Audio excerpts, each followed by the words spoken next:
Folks, Black Star Network is here.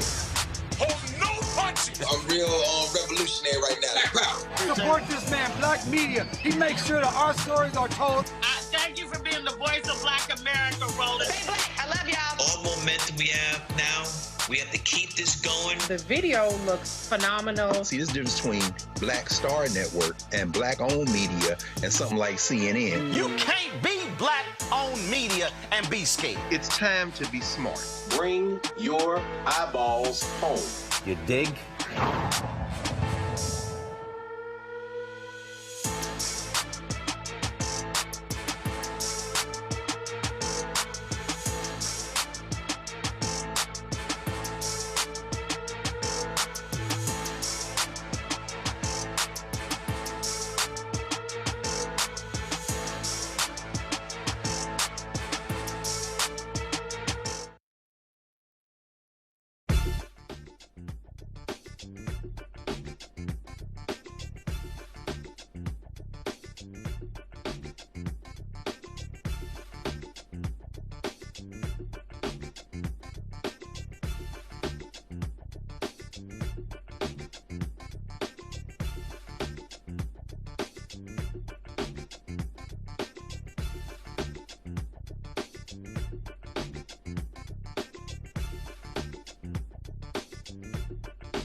Folks, today is January 19th, 2026, coming up on Roland Martin Unfiltered, streaming live on the Black Star Network. It is the national holiday of the Reverend Dr. Martin Luther King Jr.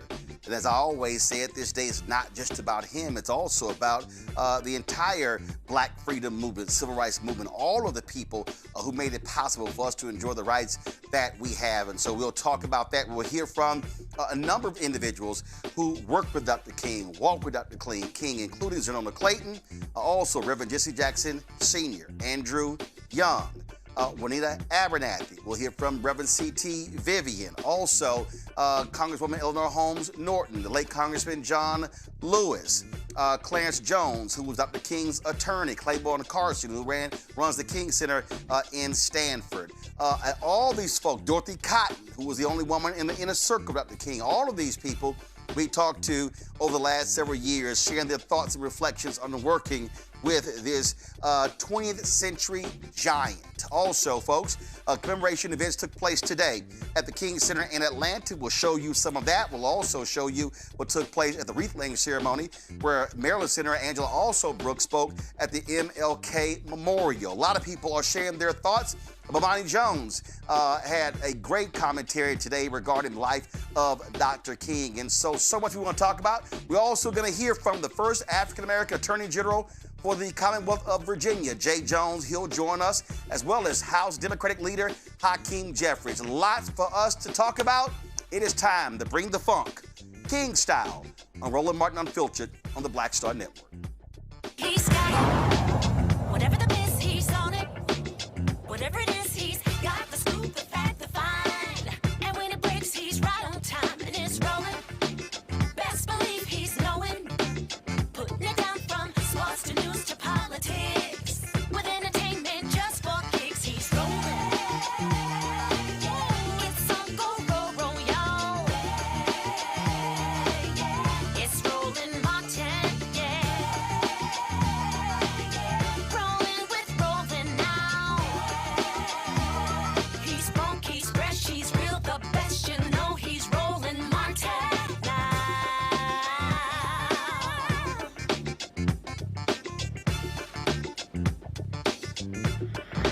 Martin.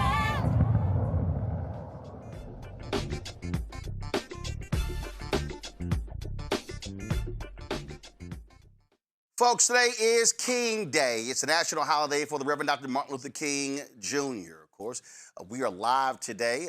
We focus on this particular day. It's not a day off for us because we want to be able to cover the issues that matter to us on this particular day. Events have been taking place all across the country, not just today, but also this weekend. I was in Dallas on Saturday night speaking to the city of Dallas's MLK Gala. On Thursday, it was in Columbus, Ohio as well. You can see both of those speeches on our Black Star Network app, but also on our YouTube channel.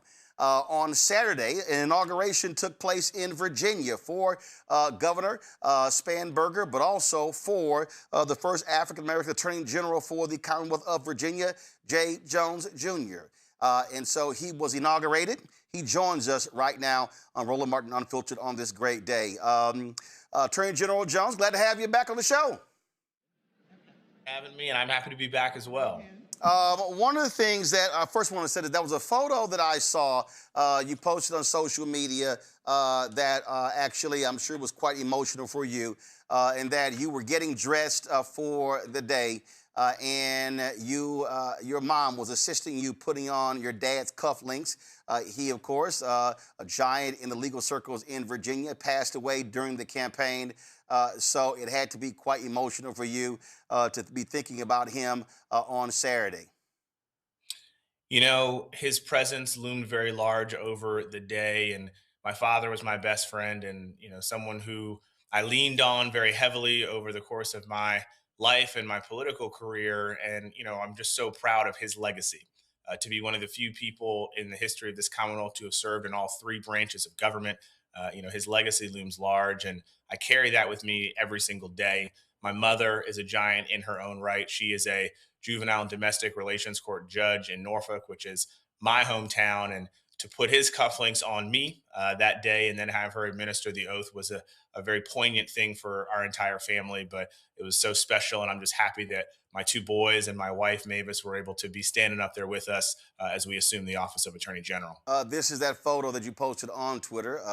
Anthony, go ahead and go to my iPad right here. And the reason I wanted to start with that, because your father, your mother, yourself committed to the law, and the reality is when we think about this day, think about King's Holiday, we have to think about, of course, the commitment to civil rights, and as he said, forcing America to hold true to what it put on paper. And so when you think about the 1964 Civil Rights Act, 1965 Voting Rights Act, the 1968 Civil Rights Act, which is the Fair Housing Act, and how all three of those today are under attack, as well as the legacy of Dr. King is also under attack from folks on the right. You know, look, it's a very, I think, poignant thing for Virginia to have me in this chair as the 49th Attorney General of this Commonwealth and the first Black person to hold this office. And I am coming to you tonight from the Barbara Johns building. That's our office building. And for those folks who do not know, Barbara Johns was a civil rights pioneer in her own right. She helped lead the school walkouts in Prince Edward County and helped eventually desegregate the schools here in Virginia and across this country. And in the building, over the doorway, three words have been inscribed in marble: equality, opportunity, and justice. And that is what we are striving to do here in Virginia, to live by those tenets and to live up to the example of Barbara Johns and Dr. King. We know we have a lot of work to do. And my team of exemplary public servants, people who are dedicated to this state and our best interests, have gotten to work so that we can protect Virginians from the federal overreach that we're seeing that makes us all less safe and less secure, to put money back in people's pockets, and to keep our communities safe too. So we're taking their example, we're living up to their values and their ideals, and we're trying to make our communities just a little bit better than they were yesterday. You mentioned Barbara Johns, and recently, of course, a statue of her was unveiled in the U.S. Capitol, replacing that of the white domestic terrorist and traitor, General Robert E. Lee. And what was so interesting, you had all of these folks, all of these right-wing folks who were just angry and upset with that. How dare they replace this well-known figure with this unknown woman? They were just trashy left and right. And it goes to show you, look, my book, White Fear, I talk about this, White Fear, how the browning of America is making white folks lose their minds. What you have today in this country are folks who want to go back. They do not want to see progress. They do not want to see the advancement of African Americans. They frankly want to see Jim Crow 2.0. You know, in Virginia, voters sent a very loud and resounding message in November. We elected our first female governor in the 407-year history of this Commonwealth. We elected our first Muslim woman statewide here in Virginia. I'm the first Black Attorney General. We have a Black House Speaker. The leadership in the Senate, led by Senator Louise Lucas, is a Black woman. In Virginia, we're charting a new course, and we're trying to make sure that not only do our elected officials reflect our community, but that we are protecting people under the law and fighting against all of this chaos and craziness that's coming out of Washington. As I campaigned over the course of the fall, that is what I heard so much from people, that they are worried about how these policies are impacting their lives day to day, whether it be their pocketbooks, whether it be their communities, whether it be the education system. And that's what I think this new era in Virginia will usher in, are people who are dynamic and who are listening and who are being responsive to the needs of the people here in this state. And I hope that we can be a blueprint for folks across the country about how to be successful, but also how to govern. And we've gotten to work.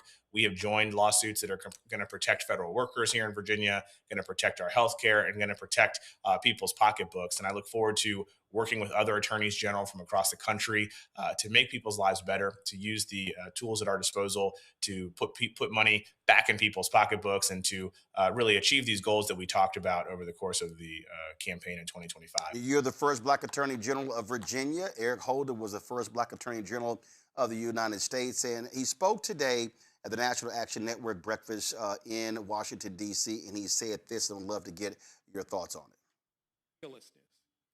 Now, the forces reshaping our country are testing not only our institutions, but our collective and individual capacity to defend the ideals of this nation. And these actions require from all of us, a clarity of purpose that is equal to the rising stakes. We are seeing a sustained effort to eradicate the Voting Rights Act. That is the crown jewel. That's the crown jewel of the civil rights movement and an essential part of Dr. King's legacy. We are witnessing the weaponization of the Department of Justice by the president and his lackeys to silence his critics and to intimidate voters. We're observing Gestapo tactics by federal immigration law enforcement in Minnesota, as well as around the country. You all remember the name Renee Good. You say her name. You say her name. We are experiencing unprecedented mid-decade gerrymandering attempts designed to disproportionately disenfranchise black and brown voters as the president desperately clings to power like an insecure dictator. There is a concerted effort to resegregate America. But as dark as things may seem now, we must remember that every generation has been similarly tested. Each time, Americans faced really a critical question. Do we sit back and hope that help comes along, or do we stand together and fight for what we believe in? Now, I know the scale of what we're up against can seem overwhelming. State-sponsored attempts at oppression always appear that way. Think about Jim Clark. Think about Bull Connor. Think about Ross Barnett. Think about George Wallace. State attempts at oppression always appear overwhelming. And it's only human to hope for someone else to step in, to pray for a miracle, to pray for a savior, to look to the horizon, hoping to see the cavalry coming to the rescue. But here's the hard truth. There are no reinforcements on the way. There's no miraculous rescue that is coming. We are the cavalry. Attorney General Jones, I wanted to play that because you're replacing somebody, Republican, MAGA supporter, who did not defend civil rights. You had the president of the University of Virginia forced to resign over the issue of diversity, equity, inclusion. You had the Trump administration attacking the president of George Mason University. They forced out the first black superintendent at of course, the Military Institute there, VMI, in Virginia as well. You saw the undoing of civil rights, the lack of defense when it comes to voting rights. What do you make of what Attorney General Eric Holder said there? And I absolutely believe that, and we are the cavalry because these folks are in charge in Washington, the House, the Senate, and the White House, and we've got to be using everything that we can. And frankly, Democrat attorneys general have been leading that fight nationally. Well, look, Eric Holder has always been someone who I've looked up to and I've respected. You can see just over my shoulder that there's a picture of the two of us chatting a few years ago. And I think you have correctly identified the Democratic attorneys general are stepping up. This is a moment when people are looking toward attorneys general in particular to fight the federal overreach that we're seeing in Washington.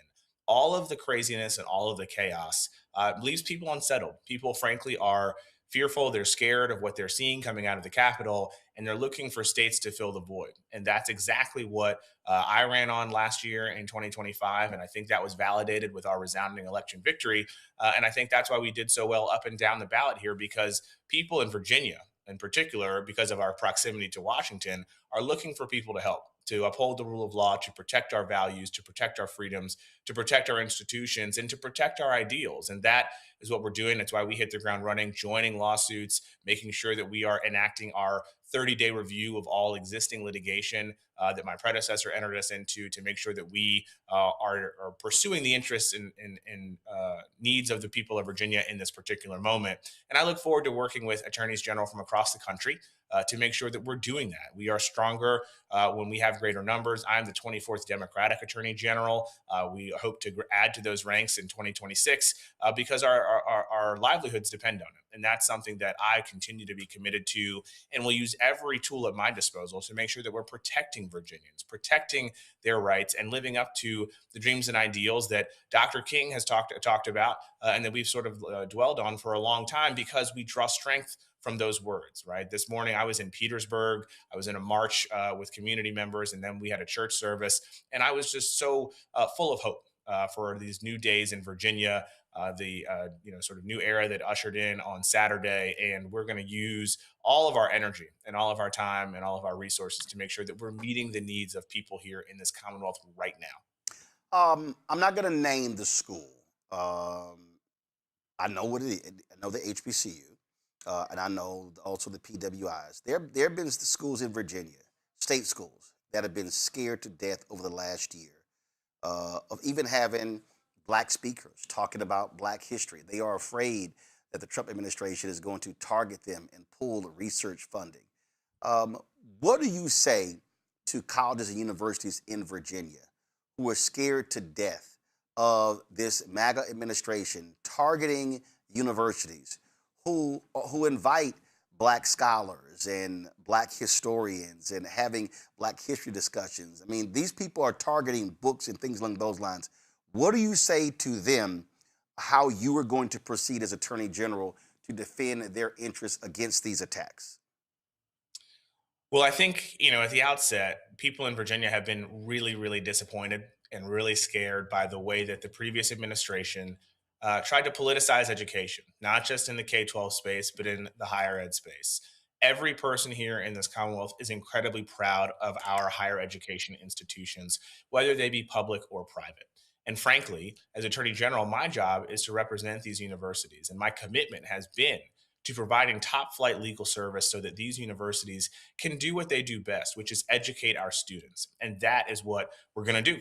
We're going to make sure that we're supporting these places, working with these institutions to give them the legal advice that they need and that they deserve. And we're not going to use our students, our teachers, administrators, our educators as political pawns. Those days are long gone. We have a commitment to our people. We have a commitment to our students. And I look forward to working with the leadership at universities across this Commonwealth to figure out the best way for us to meet the needs for our students so that we can develop this talent, keep them here in Virginia, and continue to grow our economy. That is something that Governor Spanberger remains committed to. She just talked about that tonight in her State of the Commonwealth. And I think the House of Delegates and the Senate of Virginia are all in line with that mission, because that's what the voters told us last year, that they were tired of this politicization of our education systems and our students and our teachers and our parents and our administrators. We should be working together to find solutions to improve our education system, not pitting these groups against each other to get headlines, to get cheap headlines, and set our students back. Got questions from my panel. Dr. Ome Congo Debingas, a senior professor of lecture, School of International Service at American University, author of Lies About Black People and How to Combat Racism out of D.C. Dr. Avis Jones-DeWeaver, author of How Exceptional Black Women Lead, Unlocking the Secrets to Creating Phenomenal Success in Career and in Life, co-founder and editor-in-chief Max Black's Media out of National Harbor. Joining me in studio, Cameron Trimble, CEO, Hip Politics Media, former White House senior advisor. All right, let's get it going. Cameron, you first. Your question for Attorney General Jay Jones. How are you doing, Attorney General? And congratulations again on being inaugurated. My question, it pulls on the thread that Roland was talking about, in the sense that it really feels like it is the states versus the federal administration in so many different ways. And with Virginia being right in the back door of Washington, D.C., I think so many eyes will be directly on your state and on your leadership, because Virginia, quite frankly, was a bellwether for what we think's to come in these upcoming elections. How do you plan to prioritize what battles you do get into with maybe some federal overreach or the Trump overreach from his administration? Well, thank you for your kind words about our inauguration. It was indeed historic and a very special moment for this Commonwealth. I will also note that this inauguration took place on Doug Wilder's 95th birthday, which I think is incredibly special as well. And, look, I think when I campaigned across the state last year, the overarching theme was that people were very scared and sick of what was coming out of Washington, these policies that were setting us back. It's exactly why we've joined several lawsuits already to protect Virginia's values and our interests. But I will be the first person to tell you that if there is a policy that is coming out of Washington that is good for Virginia, I'm ready to work with this administration. We just haven't seen anything come yet that's going to put us in a better place. In fact, everything is trying to take us backward or trample on our rights and our freedoms. And so anytime that those values or our values and those rights and those freedoms are threatened, we will be there with using every tool in our toolbox in this office to protect Virginians. That's what I was elected to do. I believe the most important thing and responsibility for any elected leader is to keep people safe and keep your community safe. And whether that takes the form of a lawsuit, of an investigation, we're going to do that. We have a really talented team of people that we have brought in who are exceptional public servants, who are top flight lawyers, who are ready to get this office back on track and really fight for Virginia instead of letting Donald Trump run roughshod over us. They soundly rejected that at the polls in November, and we have a job to do, and we have promises to deliver on, and I'm excited to do that. Avis Jones-Weaver. Once again, also congratulations, Attorney General. So I know you all should be very proud. As a Virginia native, I know I'm very proud that the Virginia has now been reclaimed with people who have common sense and greatly adept at what you do. So my question for you, though, tonight is that it's really no secret that this administration has been targeting democratically run states. So one might anticipate that if not today, if not tomorrow, there may be a point in which Virginia might be specifically targeted by this administration. Are you all foreseeing that as a possibility and starting to, in essence, get some ducks in a row in the way of figuring out the best way to protect Virginians from what we are really seeing as the real-time tyrannical federal government? Well, we had a really, really talented transition team who spent 2 months between Election Day and Saturday getting ready for us to take office. And one of the things that we focused in on was not just the affirmative litigation that we know is out there from other Democratic attorneys general, across the country, but the defensive litigation that may come out of the attacks that we're seeing from Washington. We collaborate very closely with our federal delegation, which thankfully is a majority Democratic with 2 Democratic United States senators and several wonderful members of Congress like my Congressman Bobby Scott and Jennifer McClellan. And so we stay in very close communication so that we can be apprised of things that they may see or hear that are coming down the line. But we are very prepared to fend off any of those potential attacks to put Virginia first. I think what you saw over the course of the last 4 years with my predecessor was that he would rather serve Donald Trump than serve the people of Virginia. My job as Attorney General and my fiduciary duty runs to the people here. And so whatever form that takes to protect them and to protect our values and our interests, we're going to do that. And so we are girding ourselves for any potential outcome. But right now, we're trying to be aggressive and we're trying to make sure that we hit the ground running, which is exactly what we did to put Virginia back in a better standing after being, I'd say, left behind by the policies of the Trump administration that were sanctioned by my predecessor for far too long. Congo. Congratulations once again. This is just an amazing feat that you accomplished.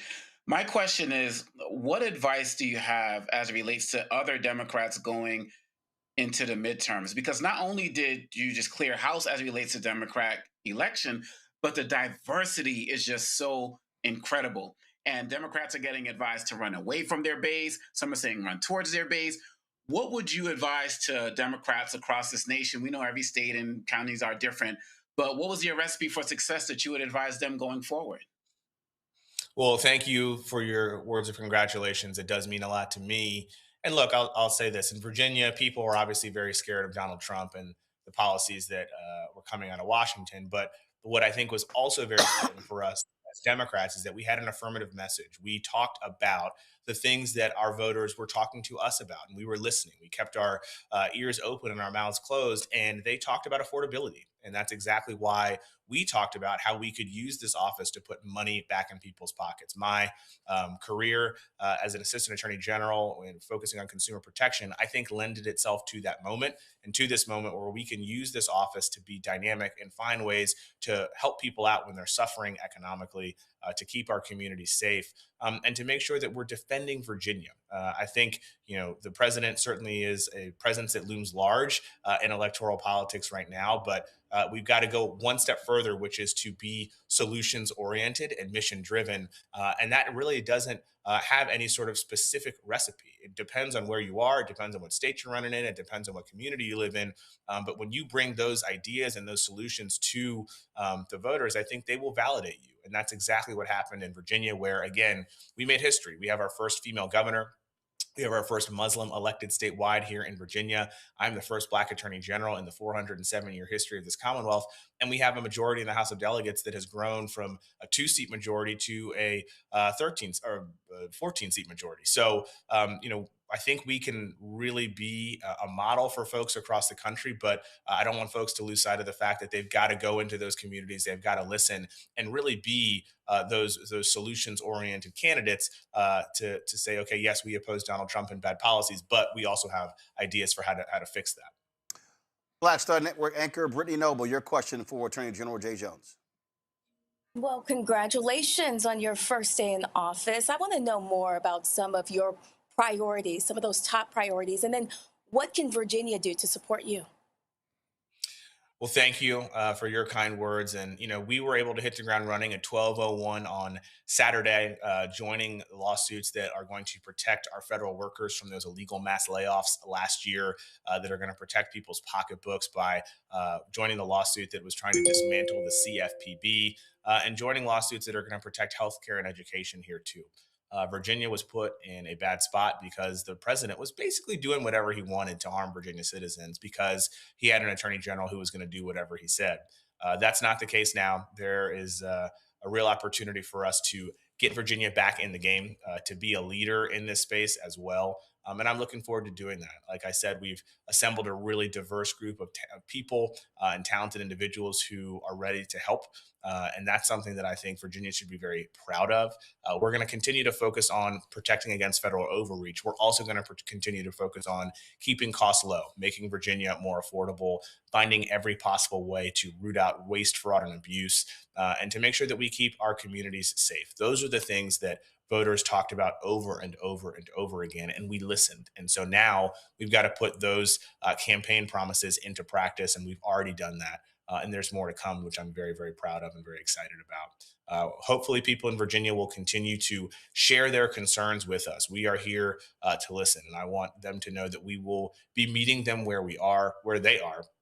We're not just going to sit up here in Richmond and keep to ourselves. We're going to be out in the communities, rolling up our sleeves, making sure that we're finding ways to be dynamic and to use this office to take on challenges that they see. And it doesn't matter if you live in Norfolk, if you live in Southwest Virginia, if you live in the Shenandoah Valley or Southside or Northern Virginia, our office is here to help. And we will be there. We will be present. We will be visible. And hopefully it's something that Virginians can finally be proud of. All right. Virginia Attorney General Jay Jones, Jr., I certainly appreciate it. Thanks a bunch. Thank you very much. I'll see you guys next time. Indeed. All right, folks, got to go to a break. We come back. We'll hear from Bernice King, Martin Luther King III, talking this day on the federal holiday of their father, Reverend Dr. Martin Luther King, Jr. You're watching Roland Martin Unfiltered right here on the Black Star Network.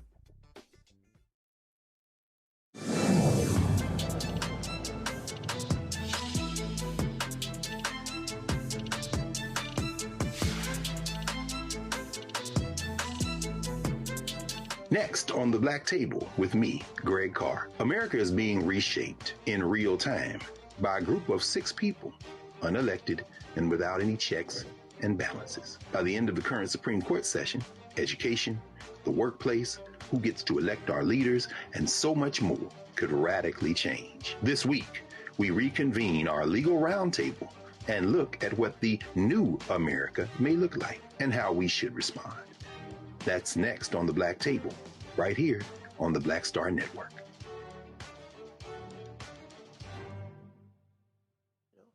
So Martin Luther King. Now, for Martin Luther King, who was the main warrior for the black people, as far as I'm concerned at that time, you know,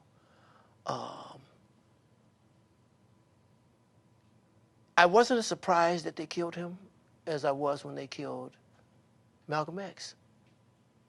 You know what I mean? I wasn't as surprised because Martin was into a lot of stuff that a lot of people, bigots, hated. Mm-hmm. He was a marked man. I didn't expect it. I was hoping that it would never come to that, you know what I mean? But it did not surprise me because of who he was and what he was doing, you know? Horrible day. Horrible, just, oh man, here we go again.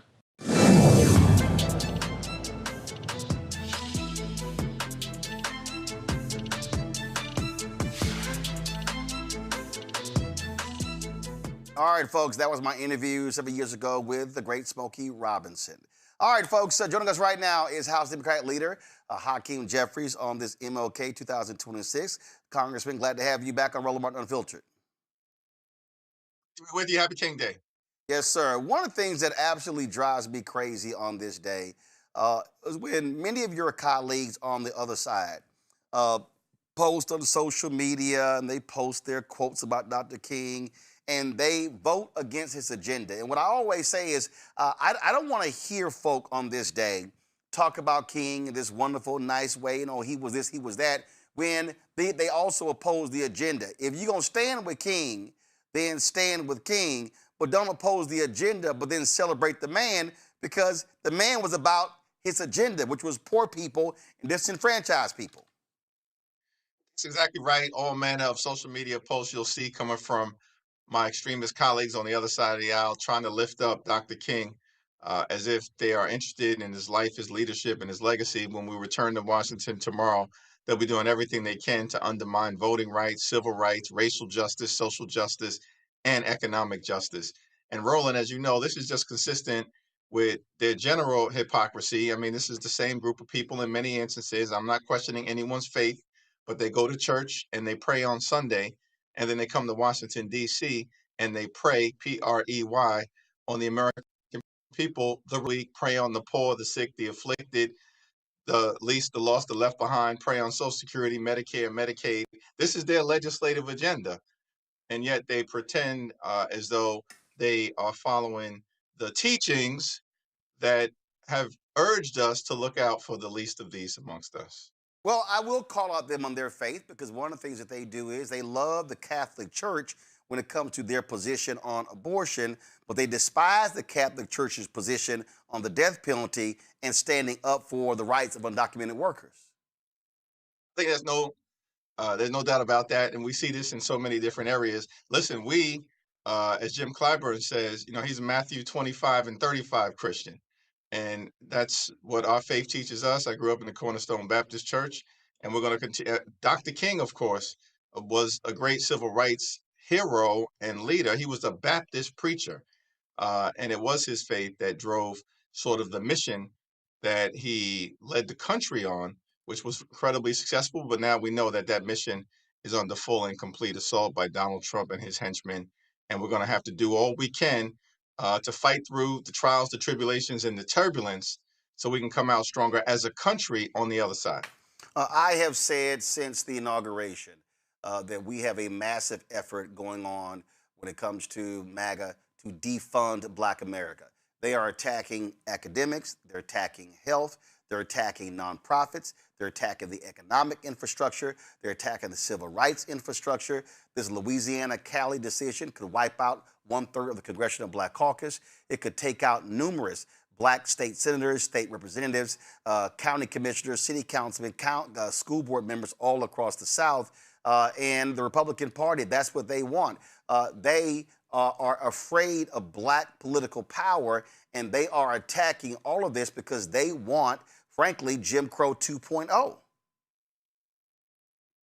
I've often observed that while Jim Crow may be dead, he's got some nieces and nephews that are alive and well, running around the country trying to seize power. We want to move the country forward. They clearly are trying to turn back the clock. We want to bring people together. They are regularly trying to tear us apart. And we, of course, have always believed in truth and reconciliation. These extremists want to erase Black history, erase civil rights history, but we're not going to let them do it because Black history, we know, is American history, and we need to lean into that history now more than ever. The lessons that we learned from Dr. King, from John Lewis, from Fannie Lou Hamer, from Rosa Parks and others, they showed up, they stood up, they spoke up for what they knew was right to try to make this country the best version of herself. They had the character, the courage, and the conviction to face down Jim Crow, vicious racism, and authoritarianism in the Deep South. But now, of course, you got some people within this administration, inspired by the person who actually is sitting at 1600 Pennsylvania Avenue, who want to rip away all of the progress that has been made. We cannot let it happen. We're going to make sure that there are free and fair elections in November. And because there will be free and fair elections in November, we're going to make sure we take back control of the House of Representatives. Well, Donald Trump the other day said that the Civil Rights Act was hurtful to whites in this country. I gave a speech to the city of Dallas MLK gala on Saturday, and I made this statement. Anthony, go to my iPad, and there's a guy who's running for Congress, last name Zishan. He actually posted this on his social media, and I said, are you going to stand with Dr. King, or are you going to stand with someone that wants to be a king? And that's what we're dealing with. Donald Trump has no respect for Congress. He has no respect for laws, no respect for the judiciary, no respect for anything. He told the New York Times the only thing stopping him, he said he can do whatever he wants. The only thing stopping him is his own morality. And so he has no respect whatsoever. And so what do you say to people in terms of how Democrats are going to counter him and that MAGA agenda this year in 2026? And what should folks be focusing on in these primaries and, of course, the general election? What's important to us, you've got affordability and you've got accountability. On the affordability side, listen, Donald Trump was able to lie his way back into office by promising that he was going to lower costs on day one. Costs haven't gone down. Costs have gone up. Life is more expensive in the United States of America. Trump tariffs are imposing thousands of dollars of additional costs, and he's done nothing to lower the high cost of living. We'll focus on that to try to bring about a country where when you work hard and play by the rules, you can live a comfortable life, an affordable life, and a good life. And we define that clearly: good paying job, good housing, good health care, good education for your children, and a good retirement, which means keep your hands off Social Security and Medicare. At the same period of time, there's got to be accountability. Congress, as you know, Roland, you talk about this often, is not supposed to be a rubber stamp for the president's extreme agenda in this case, but a check and balance on an out of control executive branch. Now, even though we're in the minority, we've been governing in many instances as if we were in the majority, including earlier this month, forcing an up or down vote on a straightforward extension of the Affordable Care Act tax credits for 3 years, and got 17 Republicans to join with every single Democrat. Our view is that we have a broken healthcare system. We've got to fix it. We got to roll back the cuts that they've made to Medicaid, roll back the cuts that they've made to nutritional assistance. They literally rip food out of the mouths of hungry children, seniors, and veterans. And they did that as part of their one big ugly bill so they can enact massive tax breaks for their billionaire donors. We're going to focus on everyday Americans, working class Americans, and middle class Americans. A couple more minutes left, and I'll ask you this here. What African Americans are also asking is, in terms of, let's say Democrats regain the House in November. Let's say you win that back. Black folks are saying, hey, how are you going to speak to our agenda? The reality is you need significant black support in a lot of these congressional races, especially these U.S., also on the U.S. Senate side, races in Georgia, in North Carolina.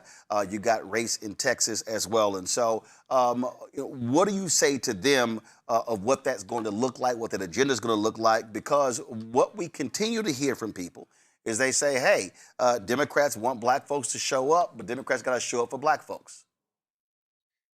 Absolutely. And listen, we've got to have a robust racial justice agenda and economic justice agenda. On the racial justice side, clearly, some of the things that need to happen is to shore up the Voting Rights Act and the Civil Rights Act, the efforts to roll back the progress that has been made right at the top of the list. On that side of the agenda, of course, will be passing the John Robert Lewis Voting Rights Enhancement and Advancement Act, which is designed to address what the Supreme Court already did back in 2013 when they struck a blow against Section 5. And we've got to watch what the Supreme Court may try to do in the Louisiana case. We expect to hear from them over the next couple of months, but we are prepared to respond decisively, particularly when we get the gavels back. On the economic justice side, I think there are really three areas where we have to lean in on behalf of Black America, Brown America, communities of color, but certainly within the African American community. That's entrepreneurship, that's homeownership, and that's access to capital. We know that the 1963 March on Washington, its full name was the March on Washington for Jobs and Freedom. It was about both civil rights, of course, eventually voting rights in terms of the 1965 Voting Rights Act, but also an economic justice agenda. And we've never been able to fully bring that to life. And in order to do it, we've got to ensure that our communities can be successful economically and self-dependent on the community as opposed to being reliant on anyone else. And that's something that we'll strive to accomplish, build upon with an aggressive agenda in that economic justice space. Last question for you. As I said, I gave the speech in Dallas on Saturday night. While there, I dropped by Friendship West Baptist Church, where Reverend Frederick Haynes III is the pastor. They had an MLK teach-in. Anthony, go to my iPad. They had an MLK teach-in. They're planning this Freedom Summer there. They're planning to really focus on voter mobilization. That's also the church where one of your House members goes, Congresswoman Jasmine Crockett. She was in Marshall, Texas over the weekend. Do you plan to endorse in that Democratic primary her race, but also the congressional race that Freddie Haynes is in? I generally don't get involved in open seat primaries, certainly in the context of House races, but I know the Reverend Dr. Freddie Haynes well. He'll be an amazing member of Congress. I've been to Friendship Baptist Church events, grew up in the Cornerstone Baptist Church, as I mentioned, and Freddie Haynes used to come preach revival every single year in Brooklyn when Harry Starks Wright was my pastor. And so I look forward to serving with the Reverend Dr. Freddie Haynes. He'll be an amazing member of Congress. And as it relates to Jasmine, no one should underestimate her. She's running hard, and I think she brings a lot to the table. And I support all of my colleagues in the House Democratic Caucus, and will do anything that I can do to help her be successful in this primary. And if she makes it through the primary, of course, in the general election. So I just want to be clear. So you're endorsing Freddie Haynes and Jasmine Crockett? Well, I haven't formally gotten involved in any of those races. I'll defer to Freddie Haynes and Jasmine Crockett as to the appropriate way for me to weigh in. I'll leave it to the candidates in that regard. I don't want to preempt anything that may be forthcoming, but I think the positive feelings that I have for both speaks for itself. All right, then. So as a Texas voter and somebody who actually votes, I'm a constituent of Congressman Jasmine Crockett. I'll be waiting to see how that happens. All right, Congressman Jeffries, we appreciate it. And to Scott Bolden, if he's watching, I keep telling him, I don't mind Kappas coming on my show. I have grace and mercy. I have grace and mercy. I appreciate you. You're a good alpha brother. I appreciate it. Thanks a lot. Okay, man. All right, then, folks, let's get back. Got my panel here. I've got Cameron. I've got Avis Omekongo as well. So I want to start with this one here, and I'll start with you, Omekongo. I played that soundbite from Attorney General Eric Holder. We spoke today at the NAN breakfast. And two things. The reality is we need people to understand that there is indeed an absolute effort to resegregate Black America. But I need folk to understand that this is not about bringing back separate water fountains. This is not about saying, oh no, you can't live here. What we do have to understand is there is an absolute effort to undermine every single civil right that we have fought for, whether it's the 3 Reconstruction Amendments by the radical Republicans in the wake of slavery, whether it is the 1866 Civil Rights Act, we know the 1875 Civil Rights Act, which of course was later overturned in 1883 by the Supreme Court, the 1957 Civil Rights Act, and then the 64, 65, and 68 as well. And so the attack is all about attacking the black infrastructure, civil rights, economic, again, academic, health, you name it. That is what they are trying to do. Yeah, and if people don't get it now, I don't know at what point they actually will get it. I mean, 1 year into Trump, what statistic for the black community is better? Whether we're talking about employment, whether we're talking about health outcomes, I mean, maybe the number of applications to HBCUs, but outside of that, everything is declining. And people should now be seeing that their community is going to be affected in every way, shape, or form. Whether we're talking about law enforcement, you're talking about with Attorney General Jones about schools and diversity and so on and so forth. And look what's happening in our schools as well. Every aspect of our community is being attacked, and people need to be at this point now, especially watching what's going on in Minneapolis with ICE. We have to get out of this mindset of I'm only going to care when something comes to me. I'm only going to care when something hits me. Because if your community is being hit, then you're being hit as well. And we need a multi-pronged approach in order to be able to fight this. Because Donald Trump literally said, I am against the Civil Rights Act. They made white people bad. They couldn't get jobs, and all of this was lies. But he said it because enough white people thought it all of their lives and were always against it. And so he's given them permission structure upon permission structure in every space that they occupy, whether as a boss, as a principal, as somebody running a bank, to be discriminatory and be unapologetic about it because they know there's an FBI, a Justice Department, and an administration that's going to condone it in every way, shape, or form. If we don't wake up now 1 year into Trump, we should have woke up during the first administration like we were here on the Black Star Network.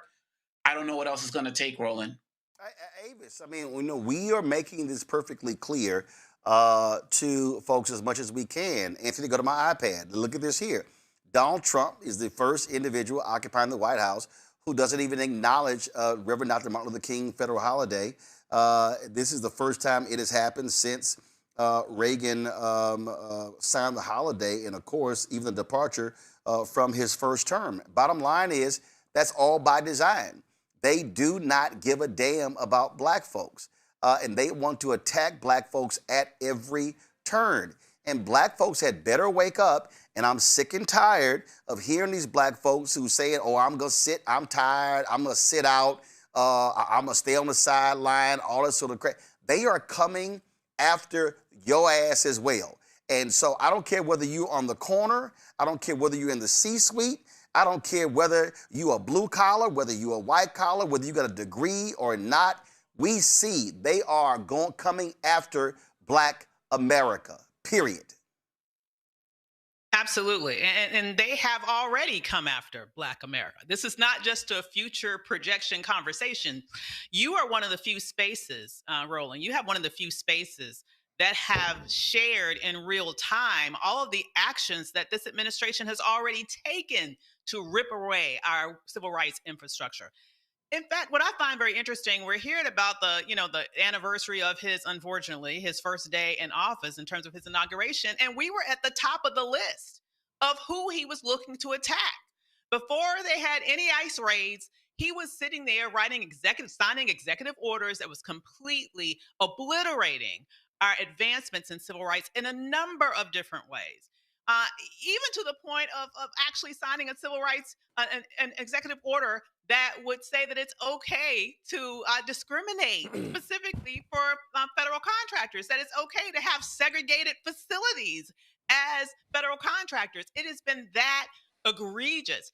And so, yes, all the other things that you mentioned are true. We see what's happening with the unemployment rate. We're seeing what's happened to federal workers that are disproportionately Black. We're seeing what's happened with DEI and how that has trickled down in terms of impacting, I believe, not only the culture in corporate America, but also the hiring patterns and promotion patterns in those spaces as well. So all of those things are real. But what we need to make sure that we do is use the power that we still have in terms of our voting power, because we have a midterm election that's coming up.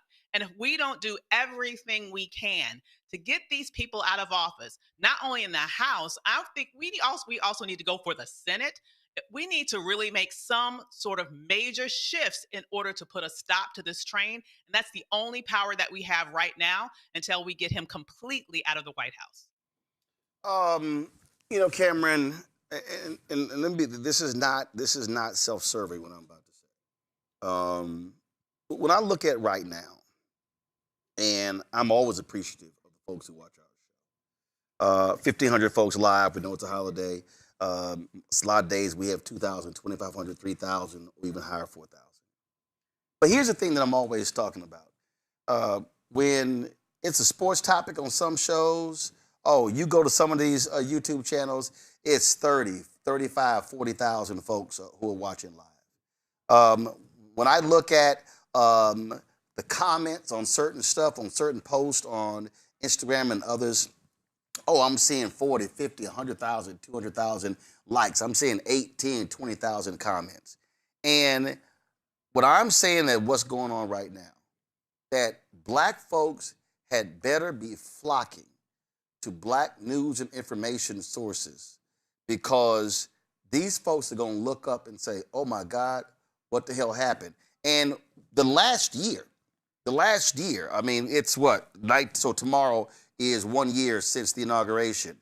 I mean, we've seen the wipeout of billions of dollars. We have seen the wipeout and the attacks on numerous laws and executive orders.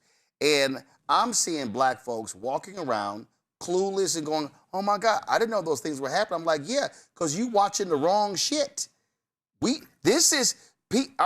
Millennials, Gen Z, Gen Alpha better realize that what they are trying to do, they are trying to wipe out a future for millennials, Gen Z, and Gen Alpha if you black. I agree, Roland. And there's two stats that I wanted to bring up to kind of address that. Just today, Axios put out an article around how Gen Z is not being taught and being disconnected from the civil rights era, because more than half of the states don't even require you to teach about civil rights. So there is a whole generation that is coming up that won't even appreciate and understand what's happening with civil rights, won't appreciate, understand what's happening with Martin Luther King Day in those tenets. And so that is a generation that is coming up, and there's just uneven education there. And then the second thing is like the media landscape. I know you mentioned in terms of you just had like that Drewski skit that went crazy talking about black pastors. That gets hundreds of millions of views because there's some comedy in it and social commentary. People are talking all about that. But when things that are actually affecting the community, you don't see the same kind of reverberation and reaction videos and things to that nature. I think part of it is the fact that people are looking for some escape. I just think, quite frankly, people are just looking to get away and get some sports and some escape. Here's my whole piece. I get the escape part. But what I need them to understand is that what's going on while they are escaping, the other side is literally obliterating. And you can escape for this moment, but then when you bring your ass back, you're going to be like, Armageddon happened. What happened? Because you were busy escaping. But then also you got to look at the coverage and the way we get information right now. It has to be so much more intentional, because when you've got CBS News essentially co-opted with the LSN, you got some of these different. Okay, but it is intentional. But the people who are being most impacted, they've got to be intentional. And all I'm saying is I need folk to realize that what they are trying to do today is to impact Black America for the next minimum 50 years. If you are a 20-year-old today, they want your ass jacked up minimum till when you're 70.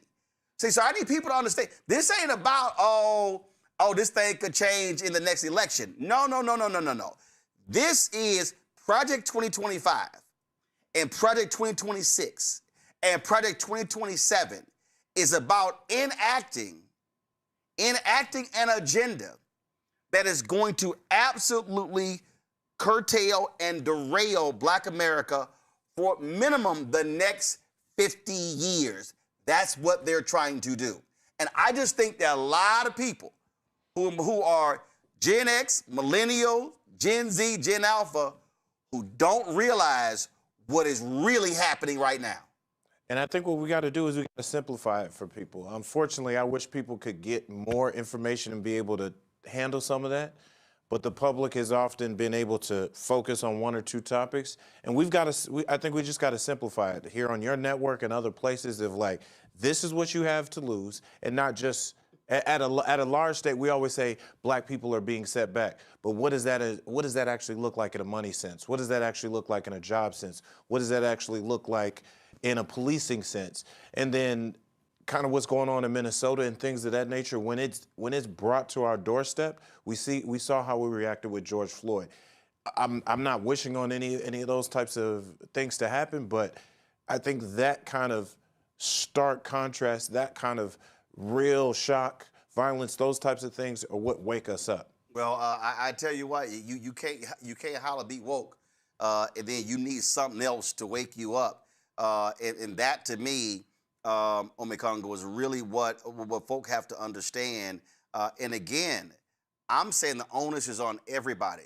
I'm saying that if you're a Gen X and you've got children and you've got grandchildren and you've got nieces and nephews, you need to be saying, where are you getting your information from? And if they say TikTok and Instagram, well, who are you following on TikTok and Instagram? If you getting your shows from certain radio shows, well, what's the radio show? What are they actually talking about? What are they feeding you? Because what we are dealing with right now, is a very surgical attack on Black America. And I'm telling you right now, it can't just be baby boomers and some Gen X who gets it. Black folks had realized, and when people say, oh man, you know, that voting stuff, guess what? The reality is, when you do vote, there is one way where you can knock these folks out, is to throw them out. And that only can happen at the ballot box. Look, we can show up to as many protests as possible as people want, but as Baird Rustin said, he said, you know, we protested because we didn't have the right to vote. When you have the right to vote, you don't need to protest because your vote is your protest. And so many of us are disconnected from that. And that's why so many people stayed home. And what you talked about with the information sources is also important because, you know, going to what Cameron said and what you said last week, Roland Martin, is really, I've been posting about this. You saying they turned Dr. King into a bobblehead, right? You know, you have the people who know about the civil rights movement because they lived through it. You got guys like me who were born after it, who got the diluted version of Dr. King, the I Have a Dream, never, you know, play the other parts of the mountaintop speech like you talk about, you know, that talks about everything else. And now, as Cameron's point, you got this new generation that is getting nothing. Even in the states where it's allowed to be taught, they're still not getting enough. And so that is why it is important for all of us to do exactly what you said. Fine, you're going to follow this guy on TikTok, but you got to follow Black Star Network or any other outlet that's on these spaces. We have to direct them to these spaces. The newspapers we read, most of them are gone or in some online space. And so if we don't know where the spaces are on Facebook and Instagram and other and fan base, you know, which is, you know, doing a lot of this work, we have to find it and show it to them. Because a lot of the kids, they will listen if they're steered towards something. But a lot of us have this mentality, oh, they just don't care. They just want to play music and go party.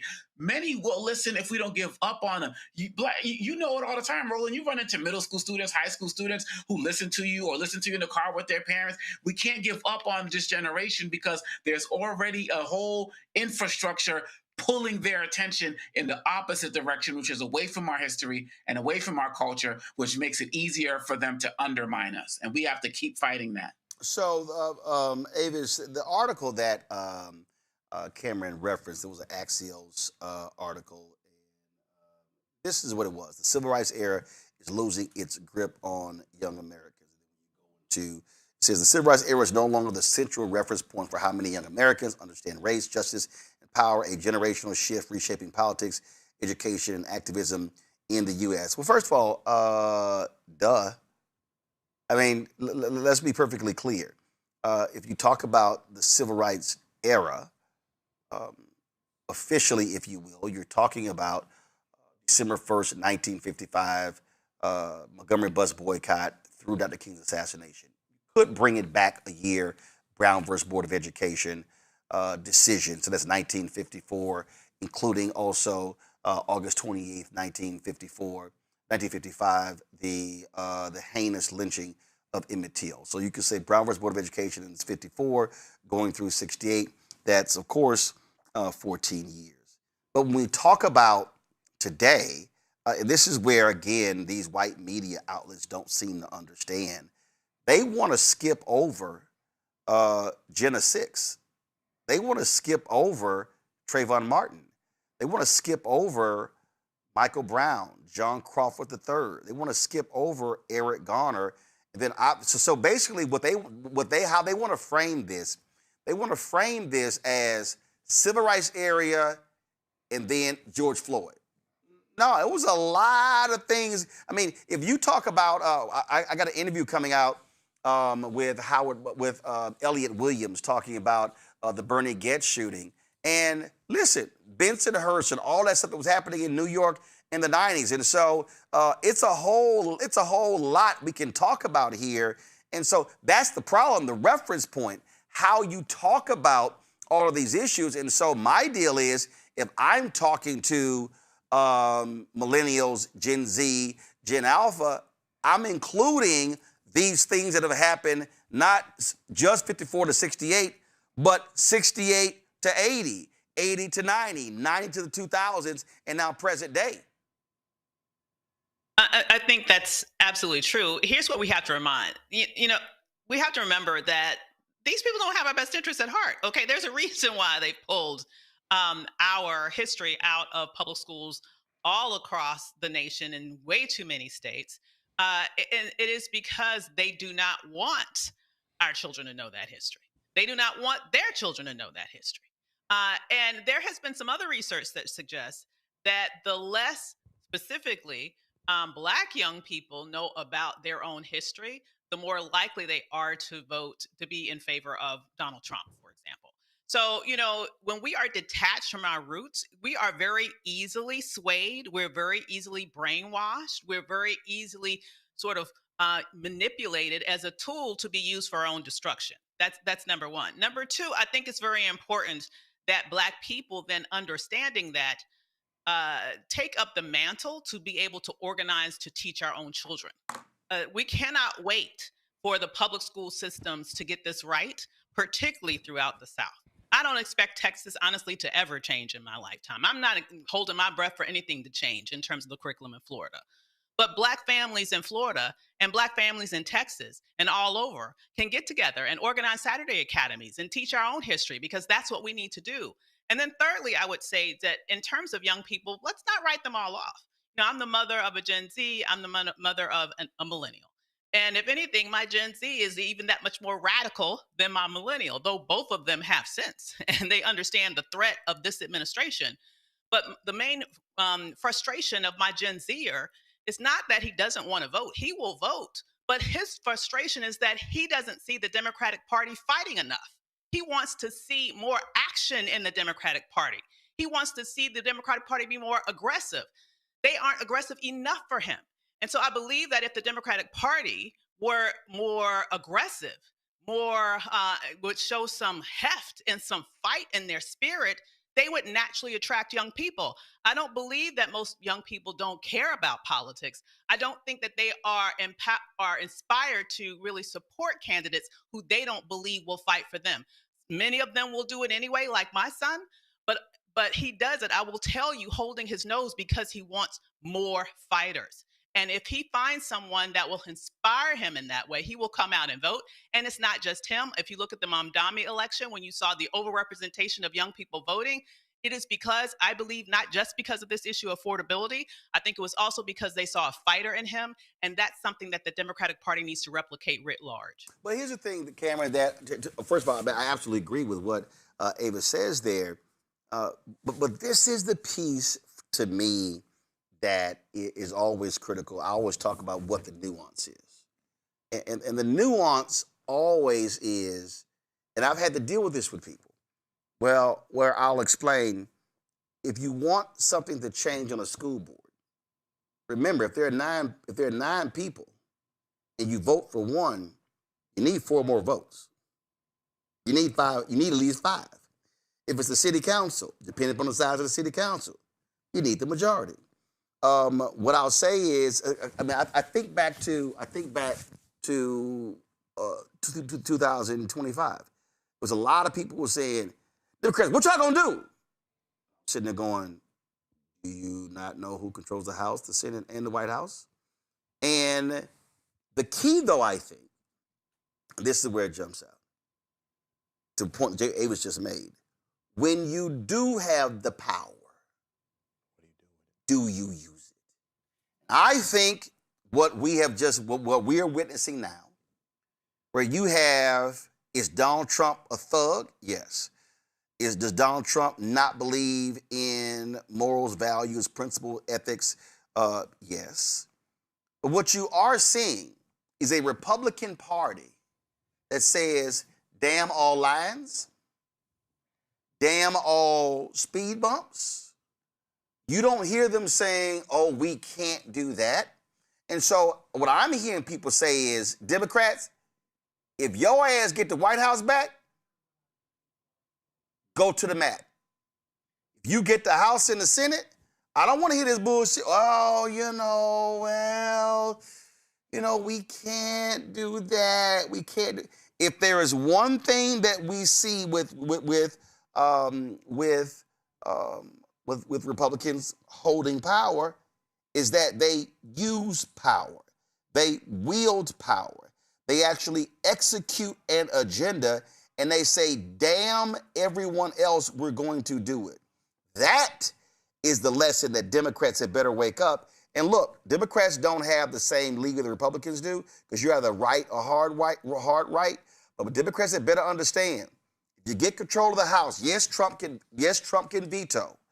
If you get control of the House, if you were able to somehow get control of the Senate, what Democrats can't pray for is a Fetterman ends up acting like a cinema in a mansion. Let's say Democrats get 51 seats in the Senate. Let's say they win North Carolina and they win Georgia. And they upset Collins in New Hampshire. And let's say they're able to win the Senate seat in Alaska or Iowa, or by God, by miracle, win the seat in Texas. And all of a sudden, you somehow look up and you got 51, 52, 53. The scare for a lot of people is you're going to have 2 or 3 weak-ass centrist Democrats who hold up progress. That also, I think, is what Avis is saying. I think it's a couple things. One, they've got to get there. And I'm a creature of campaigns. And the campaign rhetoric, even when you hear it now, or the rhetoric you saw during the government shutdown started to build up, and that energy started to build up. But people are not voting for people who are non-fighters. If you were not coming out saying these things, right? Like the norms be damned. I mean, I come from a different time, but when I got into politics and when I got on Capitol Hill, it was right as the Tea Party was coming along, and I watched how that first year pre-Tea Party and post-Tea Party, how so many of those norms are thrown out the window, and you still had so many of a contingent of both Republicans and Democrats who said, hey, we're working and we're going to still try to be bipartisan. We're still going to talk to the American people as if it was pre-Tea Party times. Pretty soon they caught up and they realized that wasn't the case.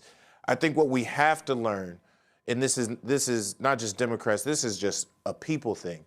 If people do not see you fighting and see you throwing out those norms, seeing you name people, see you name what you're going to do, consistently fight back. The reason why the Jasmine Crockett's and the Gavin Newsoms have at least been getting so much energy online is because they're with the times. They're using culturally relevant language. They're speaking directly to people, and they seem to be fighting. They're both leading with policy, leading with attitude, leading with energy, and they're leading with laughs.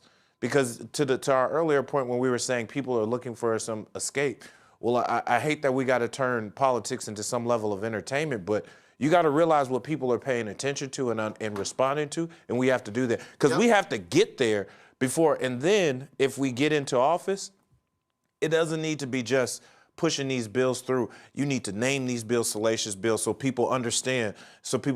No, this bill is taking something back. This bill is fighting something there. We need to make these public stands not just in the pit of the House or the floor of the Senate, the floor of the House. We need to be in the streets. Like this is a modern media, digital first, 360, all on assault that starts in this election season. And then the moment we get elected, wherever you are, you've got to be on board. And for those centrists and those people who get scared, because you get some people who get, I barely got elected, or I'm in a more conservative state, I can't do what Mondani did or Gavin Newsom did. Well, then all those who can and use more of their what we call political capital, they got to put that out there and shield some of those. But they better get those people in line to make sure at least those votes follow. Absolutely. All right, folks, got to go to a break. We come back. More on Roland Martin Unfiltered on the Black Star Network here on MLK Day 2026. Don't forget to support the work that we do. Join our Bring the Funk fan club. If you want to contribute to our Bring the Funk fan club via Cash App, use the Stripe QR code. You see it right here. It's also for credit cards as well. Checks and money order. Make it payable to Roland Martin Unfiltered, P.O. Box 57196, Washington, D.C. 2003-7-0196. PayPal is R Martin Unfiltered. Venmo's RM Unfiltered. Zelle, Roland at RolandSMartin.com.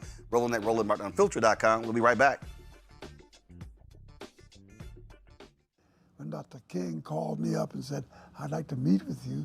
You don't know me, but I have a request to make, and I'm coming to New York. I'd like to talk with you.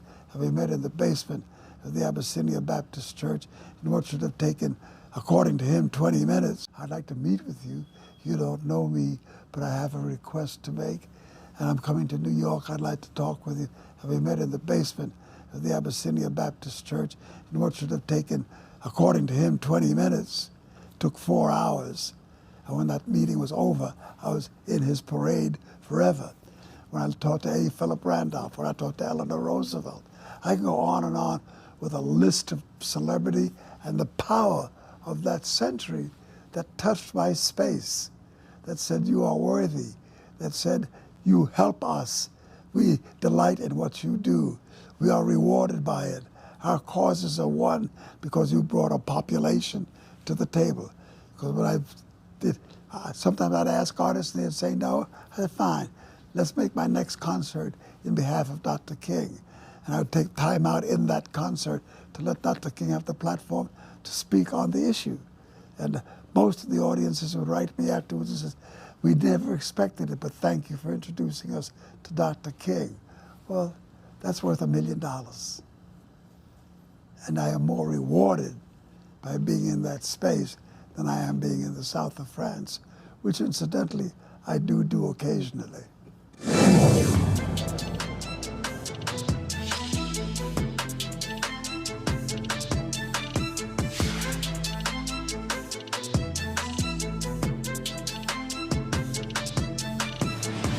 Said the quiet part out loud.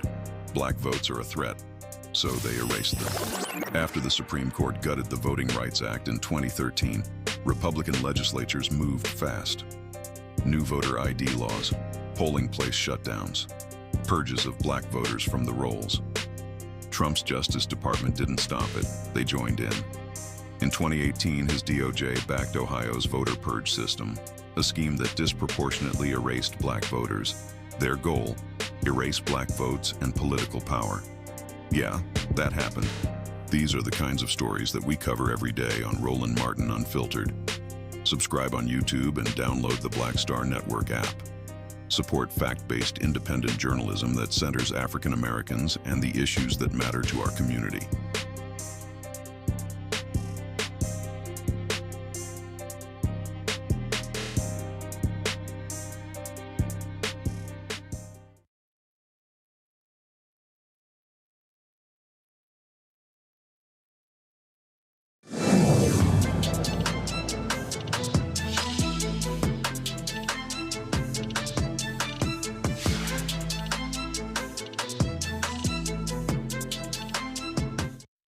Myself refraining from going to Memphis for a long time. It's just, and I don't like to go to Memphis now. Matter of fact, I go because Memphis has a new meaning to me now. You see, the King to me, Atlanta was Bethlehem. He had nothing to do with Bethlehem where he was born. And Mason Temple really was Gethsemane, mountaintop. And the balcony was Calvary. In a certain way, I can understand the Bible going back to Atlanta, but he went to heaven from Memphis. It happens to be the place where the poor blacks of the Delta of Mississippi and Arkansas and poor whites of Appalachia meet at that Mississippi River. That's where he died. That's where he left us. And there's still a story to be told about when blacks from the Delta of Arkansas and Mississippi and who picked cotton and coal miners who dig coal from find common ground, there will be a New Jerusalem, so to speak. So there's not to be said about Memphis as not just a place where he was killed, but as a resurrection site, because the resurrection does not take place far from the crucifixion. Memphis has lots of challenge, and there's a new kind of South now. You couldn't have had the Memphis Grizzlies behind the cotton curtain had we not been successful. Atlanta Falcons, Dallas Cowboys. You couldn't have had Toyota, Mississippi had we not been successful. We pulled down the cotton curtain and built a whole new world, a whole new South, which laid groundwork for many new things in America. So his blood fertilized the soil and created a whole new dynamic in American politics. All right, folks, Reverend Jesse Jackson Sr. there for an interview we did just a few years ago. Today, events took place all across the country here in the nation's capital at the NAN breakfast. They caught up with the MLK III. This is what he had to say on this day, the federal holiday for his father, Reverend Dr. Martin Luther King Jr. This is a very critical time. I would like to be able to say that we had achieved the dream that my father envisioned and shared for the nation, my father, I should say, and mother. Unfortunately, that is just not true. It does not mean that we cannot. There still is great potential in our nation, in our communities. There's great potential all over. And what I hope people can find is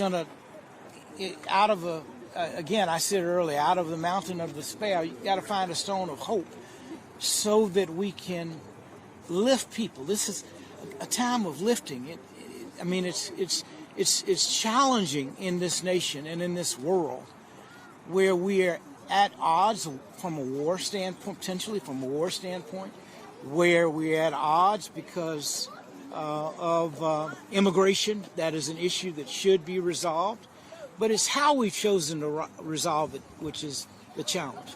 At a time when medical prices are going up, people have to decide if I'm going to pay for health care, if I'm going to pay for food.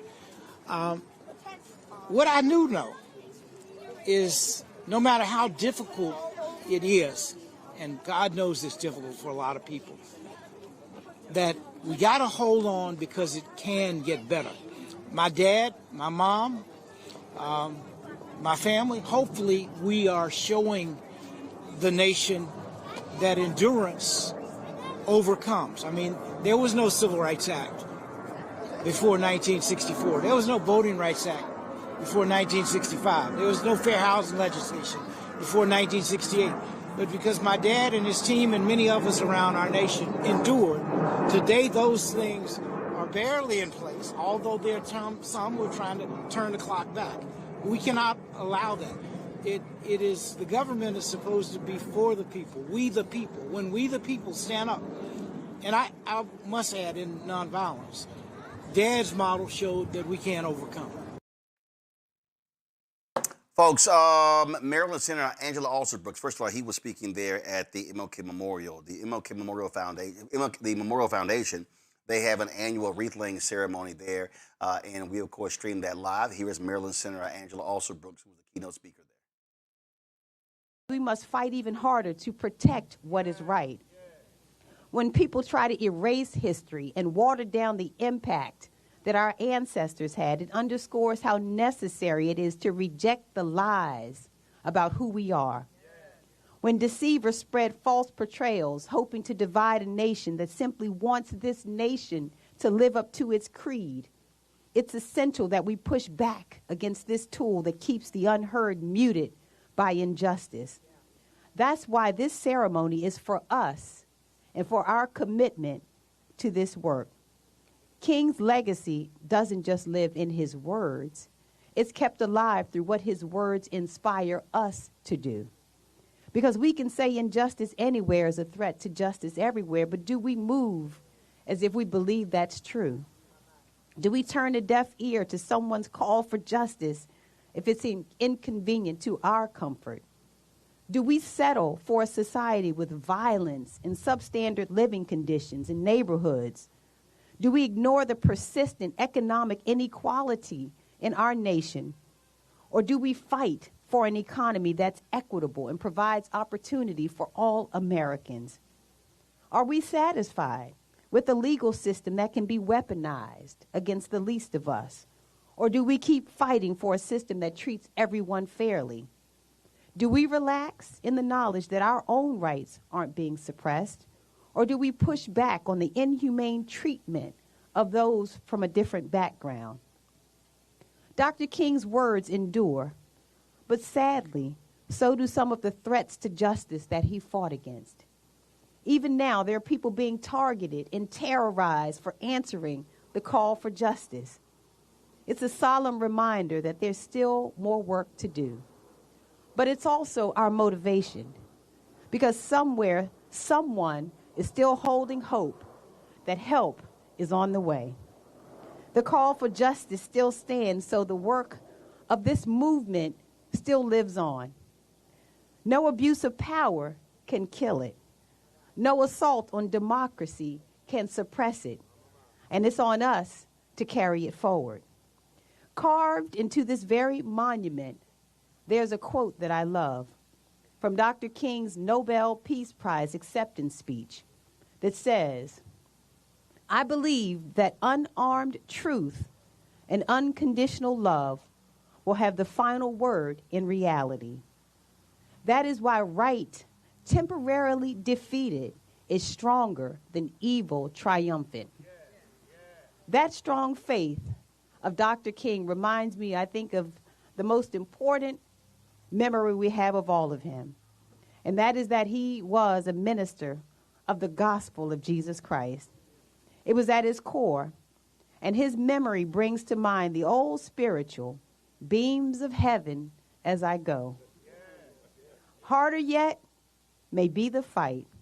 Right may often yield to might. Wickedness a while may reign. Satan's cause may seem to gain. But there's a God that rules above with a hand of power and a heart of love. And if I'm right, he'll fight my battle. I shall have peace someday. We're right about it, and justice will come. Happy birthday, Reverend Dr. Martin Luther King. We love you forever. Every year on this day at Ebenezer Baptist Church, the church where Dr. King preached, the MLK Center, they actually have an event at Ebenezer. We also live stream that. Here is Dr. King's daughter, Bernice King. On what would have been his 97th birthday and the 41st observance of the national holiday, 41 years in. And I dare to say and declare, and we ain't going nowhere. We do so at a time when the world is trembling under the weight of its own contradictions, a time when inhumanity, injustice, and inequity have risen to devastating heights, a time when our nation is fractured by polarization, poisoned by fear, and paralyzed by division. We gather in a moment charged with both peril and promise, a moment when the soul of our nation is crying out, not with a whisper, but with a groan of urgency for healing, for direction, for a way forward that binds our wounds rather than deepens them. We are living in a moral crisis, not symbolic, but so deep. Our humanity is at stake. There is a battle going on between good and evil, and the future of this nation and the world house hangs in the balance. We must decide whether we will continue down the path of fragmentation or rise together into new possibilities of community. But beneath these visible crises lies a deeper affliction, a crisis of conscience and compassion. We scroll through suffering as if flipping through channels. We debate the humanity of our neighbors as if dignity were a commodity. Fear has become the currency of power. Anger is spoken more fluently than love. Hope is fading into a faint echo. And people are losing faith, yes, in institutions, in one another, in themselves, and even in God. We're divided not only by ideology, but by imagination, unable to imagine a future together. This moment demands more than memory, it demands movement. More than admiration, it demands action. More than commemoration, it demands commitment. Because the forces tearing at our shared humanity are not waiting. Nationalism, extremism, and imperialism are not waiting. The erosion of democracy is not waiting. The massacring of civilians is not waiting. Children pulled from rubble in Gaza, Sudan, Congo, Ukraine, and Haiti are not waiting. Oligarchy masquerading as democracy is not waiting. The normalization of dehumanization, disinformation, and violence is not waiting. Wars raging abroad and in our streets are not waiting. Economic inequality widening day by day is not waiting. Climate disasters devastating homes and hearts are not waiting. Human rights norms being ignored or selectively applied are not waiting. So neither can we wait.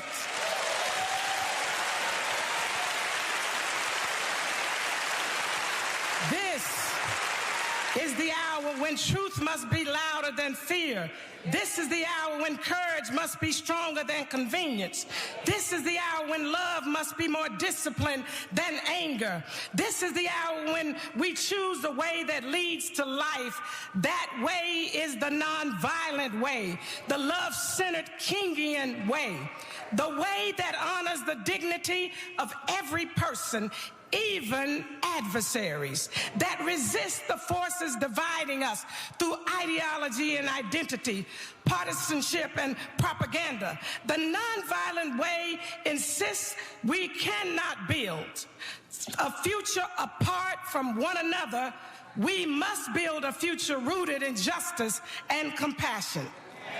My father often reminded us that we are caught in an inescapable network of mutuality, tied in a single garment of destiny. What affects one directly affects all of us indirectly.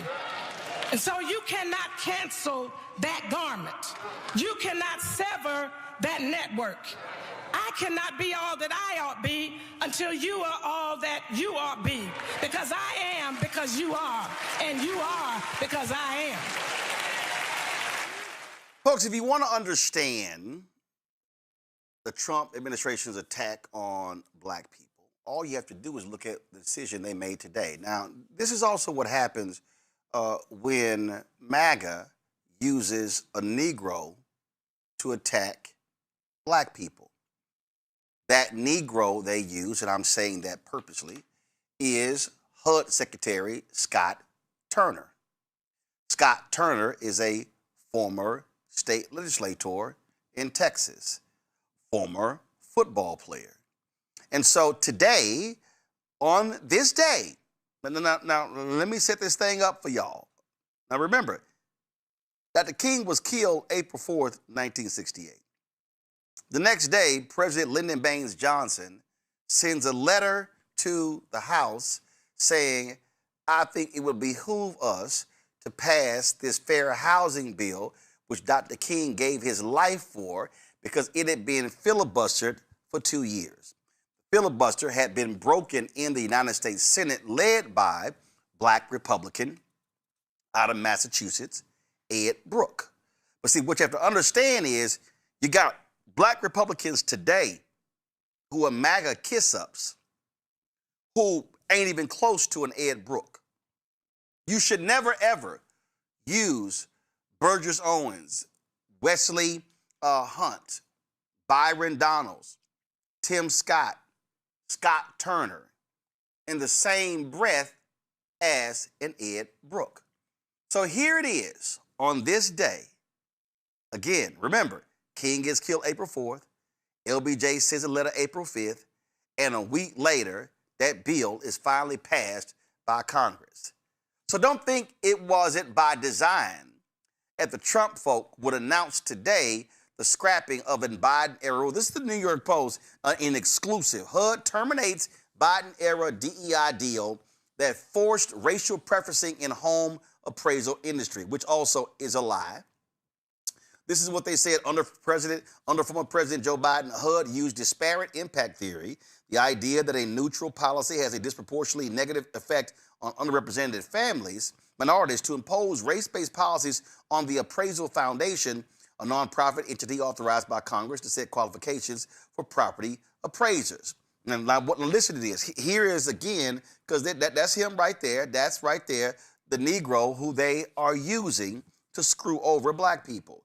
Property appraisals are an integral component of helping Americans realize the dream of home ownership, HUD Secretary Scott Turner said in the statement. But the Biden administration weaponized the Fair Housing Act to inject DEI into the appraisal industry, focusing on illegal race preferences rather than ensuring every American has equal access to quality, affordable housing. Today, HUD is ending the politicization of property appraisals to restore fairness and equality to civil rights enforcement and housing. Y'all, let me explain something to y'all why that's just bullshit. Now, you got to remember, Biden-Harris really was focused on the issue of ending racism in home appraisals. And so what they did was they looked at the actual data that showed how black people were being absolutely screwed when it came to home appraisals. This right here is a New York Times article from November 2nd, 2022. Widespread racial bias found in home appraisals. Then you go to the story. It says right here that the Biden administration and the Federal Housing Agency released 47 million appraisal reports to the public for the first time. The appraisals, which were compiled between 2013 and 2021, present evidence of a persistent, widespread practice in the home appraisal industry to give higher values to homes when the occupants are white and devalue them if the owners are people of color. Analyzing the millions of appraisals by using census tracts as a proxy for neighborhoods and comparing communities with nearly identical housing stock, two researchers found that the results showed a clear correlation.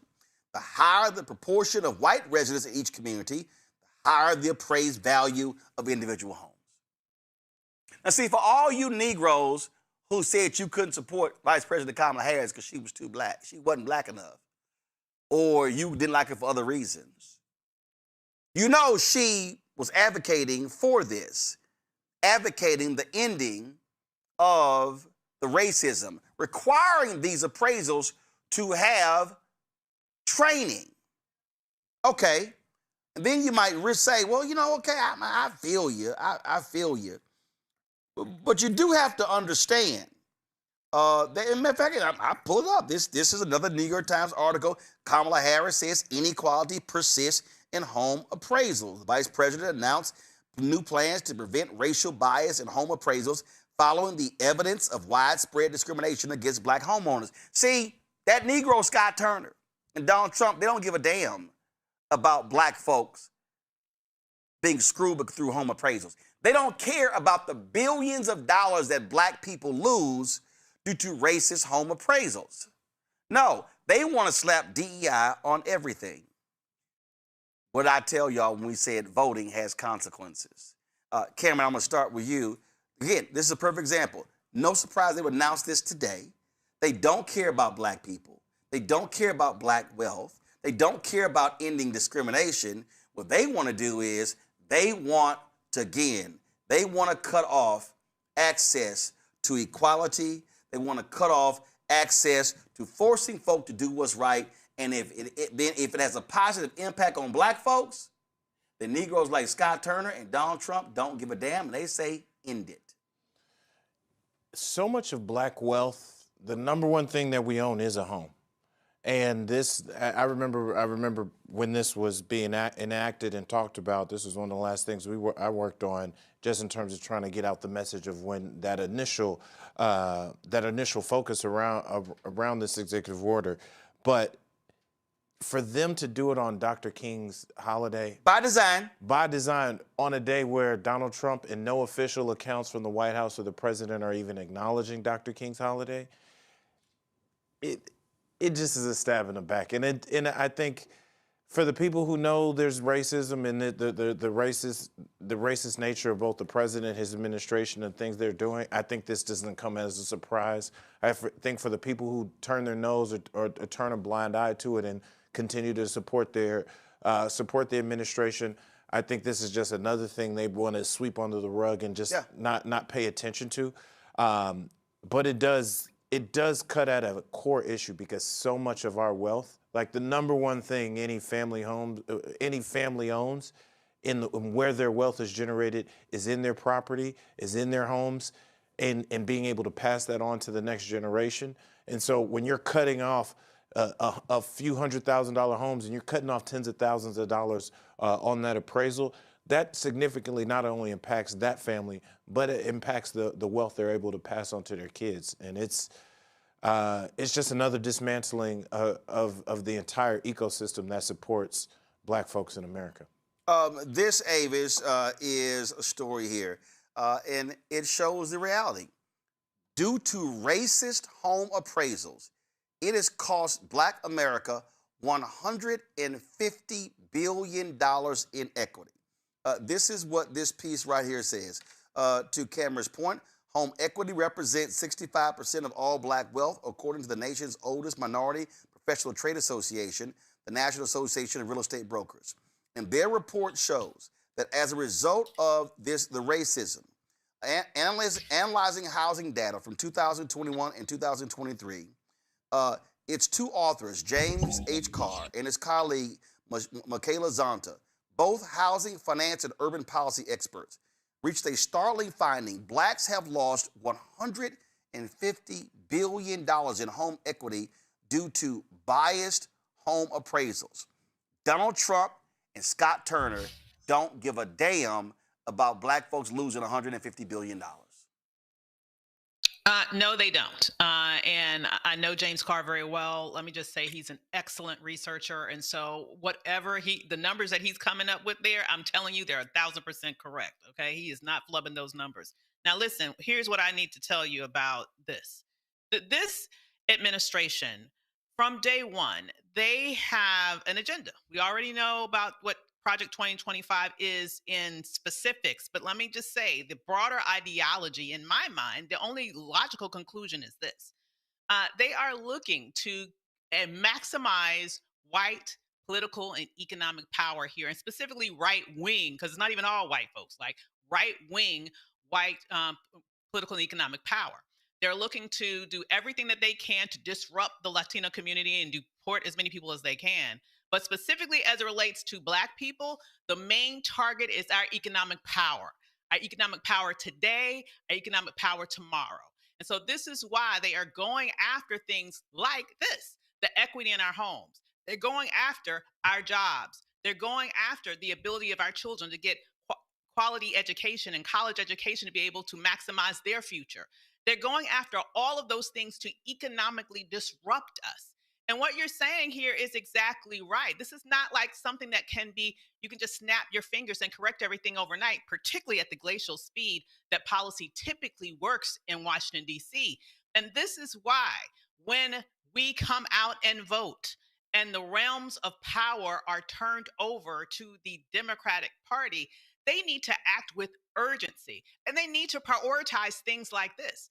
Black people need to make it known that our priorities are all of those things that have been ripped away during this administration that literally took centuries of blood, sweat, and tears to be able to put into law in the first place.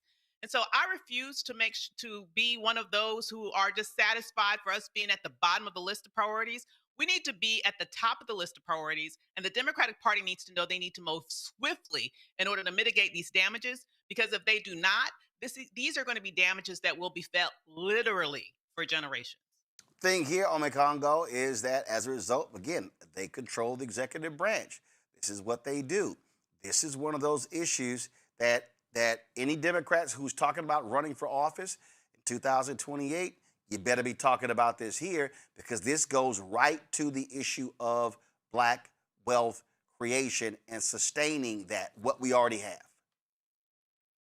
Well, that goes right back to your question to Representative Jeffries, because if we had the opportunity to ask questions, I was going to ask exactly what you said. You talked about this whole idea about people talk about affordability, but there are so many things that are black issues relating to affordability. And you mentioned issues relating to home ownership. And many of us, when people talk about, affordability, and they're like, we never feel like they're talking to us. And if Democrats don't want to take a powerful study like this, and not listen to black economists and black people in political spaces and policy people who do the polls and the like, to actually hear our pain. And this kind of goes to Avis's point earlier, that people are going to stay home if they feel like people are not going to represent them and fight for them with information and data like this. My philosophy is, even the weaker candidates, we can vote them into office and push them. But a lot of us don't even feel like we should have to do that.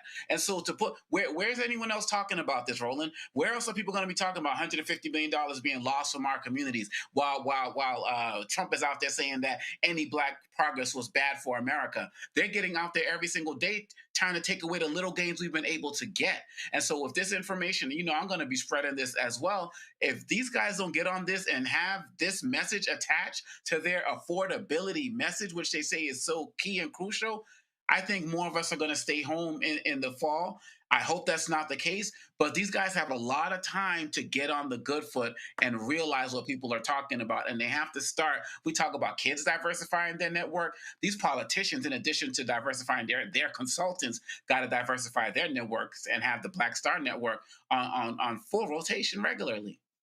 Folks, we talk about, again, on this day, and Dr. King, you hear lots of people really focusing on how nice and wonderful he is. So we come back from the break. I'm going to tell you what my man Bawani Jones had to say. So we're going to talk about that. Going to go to a break. We come back.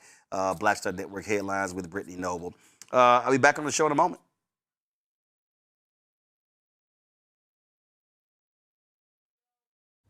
That evening, I was in Indianapolis, Indiana, campaigning with Robert Kennedy, working toward his nomination, the Democratic nomination for president.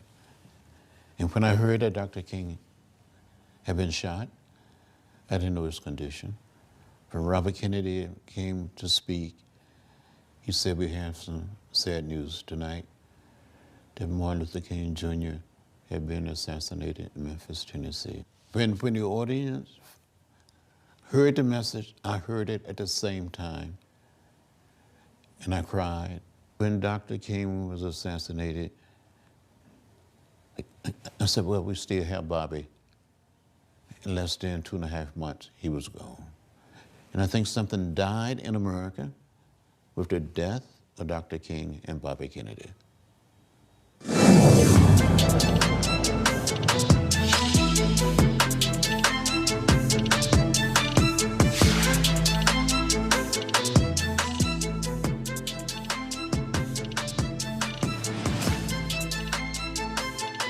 In this country right now, you have people get up in the morning and the only thing they can think about is how many people they can hurt, and they got the power. That's the time for mourning.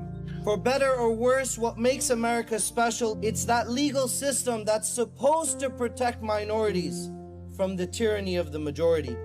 We are at a point of a moral emergency. We must raise a voice of outrage.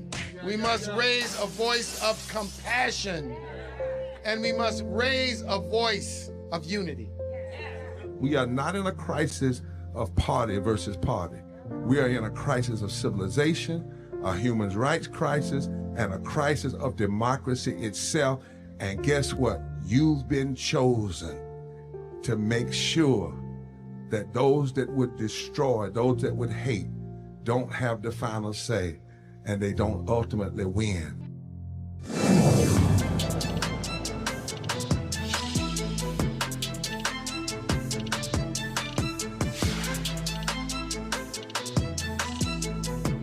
Martin Luther King was going across the country to galvanize people, to help them understand the right to vote, and registering blacks all across the country. He spent a real significant time in Cleveland. I mean, that was a major driving force between being in our home, and also there were several nightclubs that, you know, became the spot where people would gather. The movers and shakers, the politicians, clergy was so important as well. My father talks about the night that Michael Carl was elected to be Cleveland's mayor. And, you know, the streets were going crazy, waiting for the numbers to come in. And there was this excitement in the air. And the numbers are tallied. He wins the election. They were all upstairs in headquarters, Martin Luther King, my dad, my uncle, Otis Moss, so many other notables. And when Michael Carl said, well, I need to go down, I need to talk to the people and thank them for what they've done, Martin Luther King told my uncle and my dad, Carl, you going downstairs. I'm gonna stay up here and stay with Lou. I don't want to take away anything from your moment. So Michael Carl went on downstairs, and I said to my father, I said, what did you all talk about? And he said, we just talked about how significant it was that we were being swept up in this moment, that it was a real time of change, and what was being done here in Cleveland what would reverberate across America. All right, folks, that's more reflection on Dr. King. Time for Black Star Network headlines with Brittany Noble. Here we go. Roland, an Ohio jury convicted an 83-year-old man of murder in the shooting of an Uber driver whom he wrongly thought was trying to rob him after phone calls deceived them both. In March of 2024, William J. Brock fatally shot 61-year-old Lolitha Toland Hall, thinking she was part of a scheme to obtain $12,000 in a supposed bond money for a relative. Well, the same scammer had also deceived Hall. She drove to Brock's Columbus home to pick up a package for delivery. Brock shot Hall 6 times during her arrival at his home. During the trial, Brock's attorney argued that the shooting was an act of self-defense, claiming that the scammer made threats against Brock and his family. Brock testified that he felt threatened when Hall arrived at his house. Brock was convicted of murder, felonious assaults, and kidnapping. Now he's scheduled to be sentenced later this week. New Jersey's Attorney General is suing a suburban police department for systematically targeting black and non-white drivers. Data from the Clark Township shows that between 2015 and 2020, black drivers were pulled over nearly 4 times more often than white drivers, despite making up a small portion of the population. The lawsuit also cites a whistleblower's recordings alleging that town officials used racial slurs and discussed policing strategies meant to keep black people out of the community. The U.S. Department of Education delays a plan to garnish wages of those with defaulted student loans. The agency says this move is only temporary. Secretary of Education Nicholas Kent says the temporary pause will help the Trump administration make improvements to the broken student loan system so that it functions more efficiently and fairly. However, delinquent student loan borrowers could see wage garnishments next month. The Committee for Responsible Federal Budget accuses Trump of receiving and extending pandemic-era student loan pauses that it had vowed to end. Around 5 million borrowers have defaulted on student loan payments, which means they haven't paid their debts in about 9 months. Immigration and Customs Enforcement says a man has died while in federal custody. ICE identified the detainee as Victor Diaz, a 36-year-old undocumented immigrant from Nicaragua who died on January 14th at a detention facility in El Paso. Contract security staff say they found him unconscious and unresponsive in his room. An immigration judge ordered his removal last August, and ICE processed a final order of removal just 2 days before his death. The agency says he died of a presumed suicide, though the official cause of death remains under investigation. This marks the 5th death of an undocumented migrant in ICE custody in the first 3 weeks of 2026. Trailblazing mathematician Dr. Gladys West, whose groundbreaking work helped make the modern GPS possible, has died at 95. Raised in segregated rural Virginia, West rose to become a key scientist at the Naval Surface Warfare Center, which is where her precise calculations help build the GPS systems that we use every day. While her contributions went unrecognized for decades, she is now celebrated as a hidden figure whose work transformed global travel, emergency response, and everyday technology. Dr. Gladys West leaves behind a legacy of brilliance, perseverance, and world-changing impact. Roland? Hey, thanks a bunch. Folks, I saw a lot of different commentary today around Dr. King, and I really love what Bomani Jones had to say on his digital show. Check this out. I believe that Martin Luther King is the finest man that this country has produced, a man good in such a way that I don't think that this country deserved him in a number of ways. And the biggest thing that I say about King that I think is very important and speaks to, what he is or was, is that no one has ever spoken with greater moral clarity. And my greatest frustration with people who misappropriate his words, or, as this day goes on and people go and find the most benign quotes of his that they possibly can to put them out there, don't worry, be happy, Martin Luther King, right? That kind of stuff. You have to do it on purpose. It's the only way. You can't accidentally get it wrong. It's not possible. What was right and what was not, it wasn't just like expressed in slogan. It was always broken down. Because the thing about King that we also don't talk nearly enough about is he's really, really, really smart, right?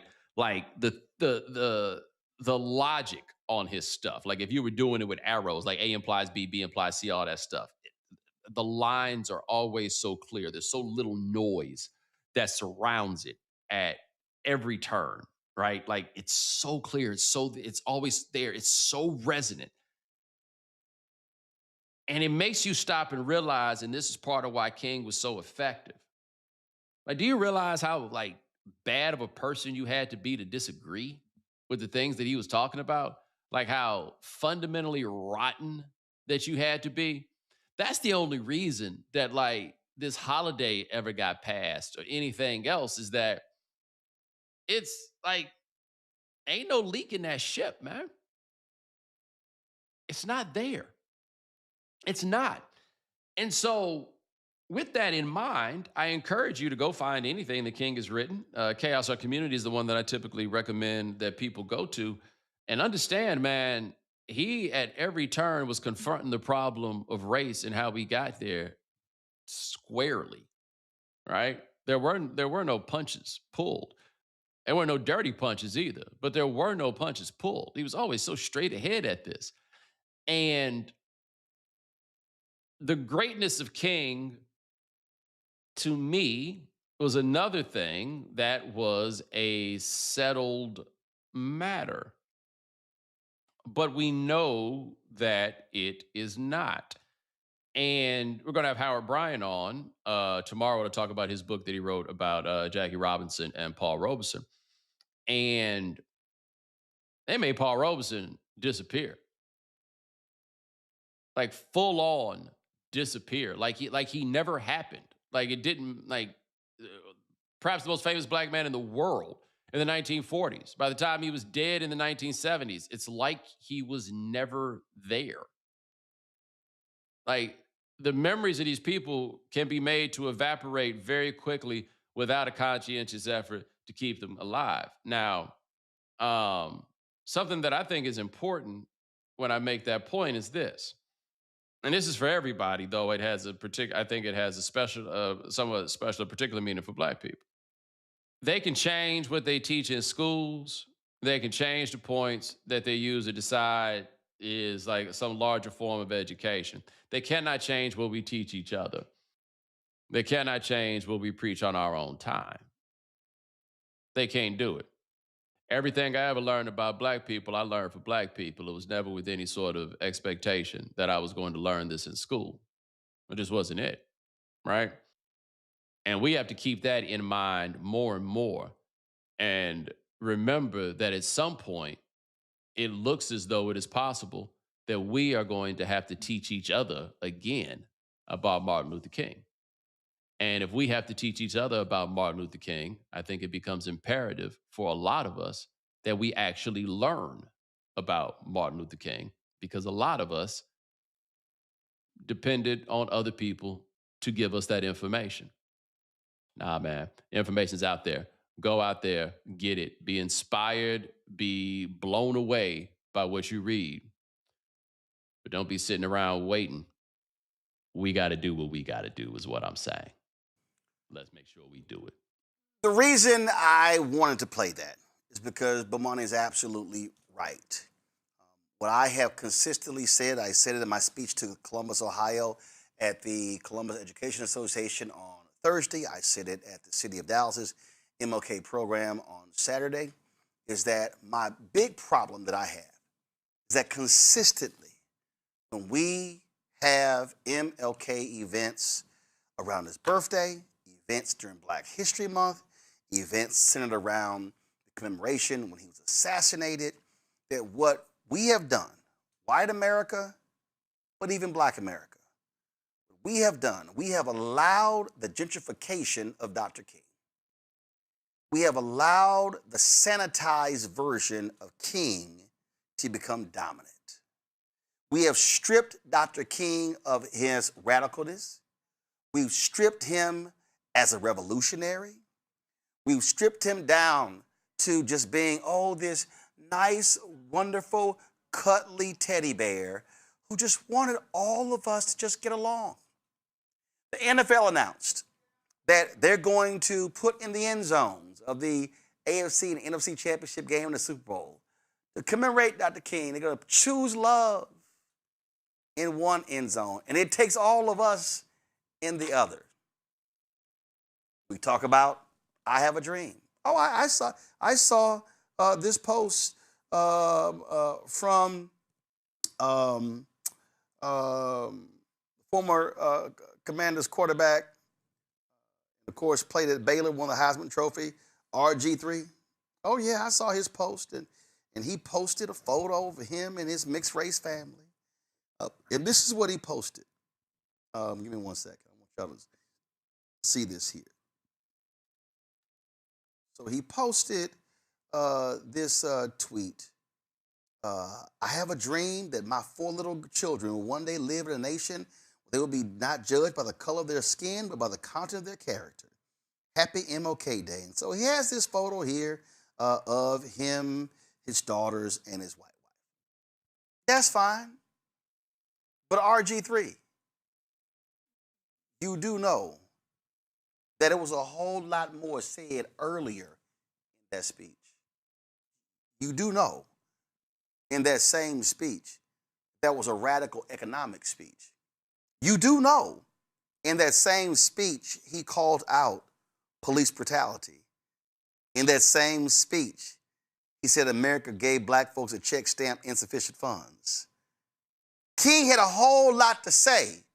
But see, when you only reduce King to the content of character and ignore the rest, then you are ignoring radical King. Nicole Hannah-Jones posted on her social media when there was a group in Chicago that wanted to cancel her speech. So she completely redid her speech, and she made her entire speech quotes from King. Y'all, if we actually played on this show some stuff that Dr. King said and wrote, man, it would make a whole lot of white folk, but also black folk, real uncomfortable. Because as Bomani said, King cut to the chase on a whole lot of stuff. And he made a whole lot of black folk uncomfortable, such as this. I'm tired of marching. Tired of marching for something that should have been mine at birth. I don't mind saying to you tonight.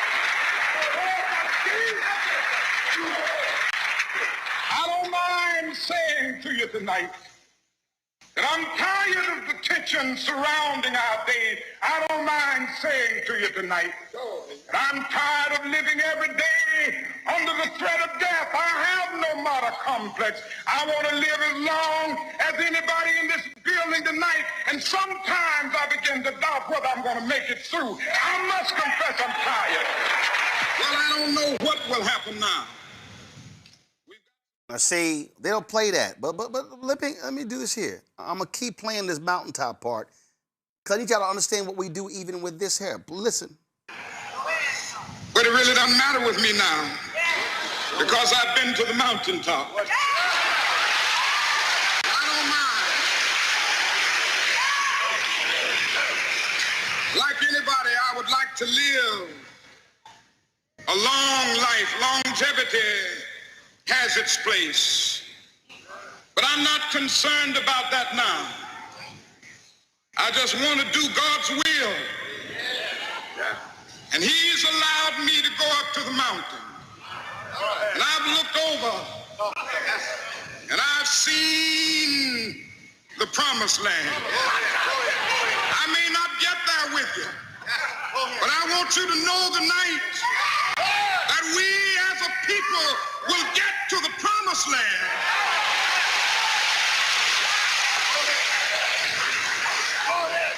So I'm happy tonight. I'm not worried about anything. I'm not fearing any man. Mine eyes have seen the glory of the coming of the Lord. See, we love to play that part of his speech. That's the bottom 2 minutes. But times have you heard him talk about we're going to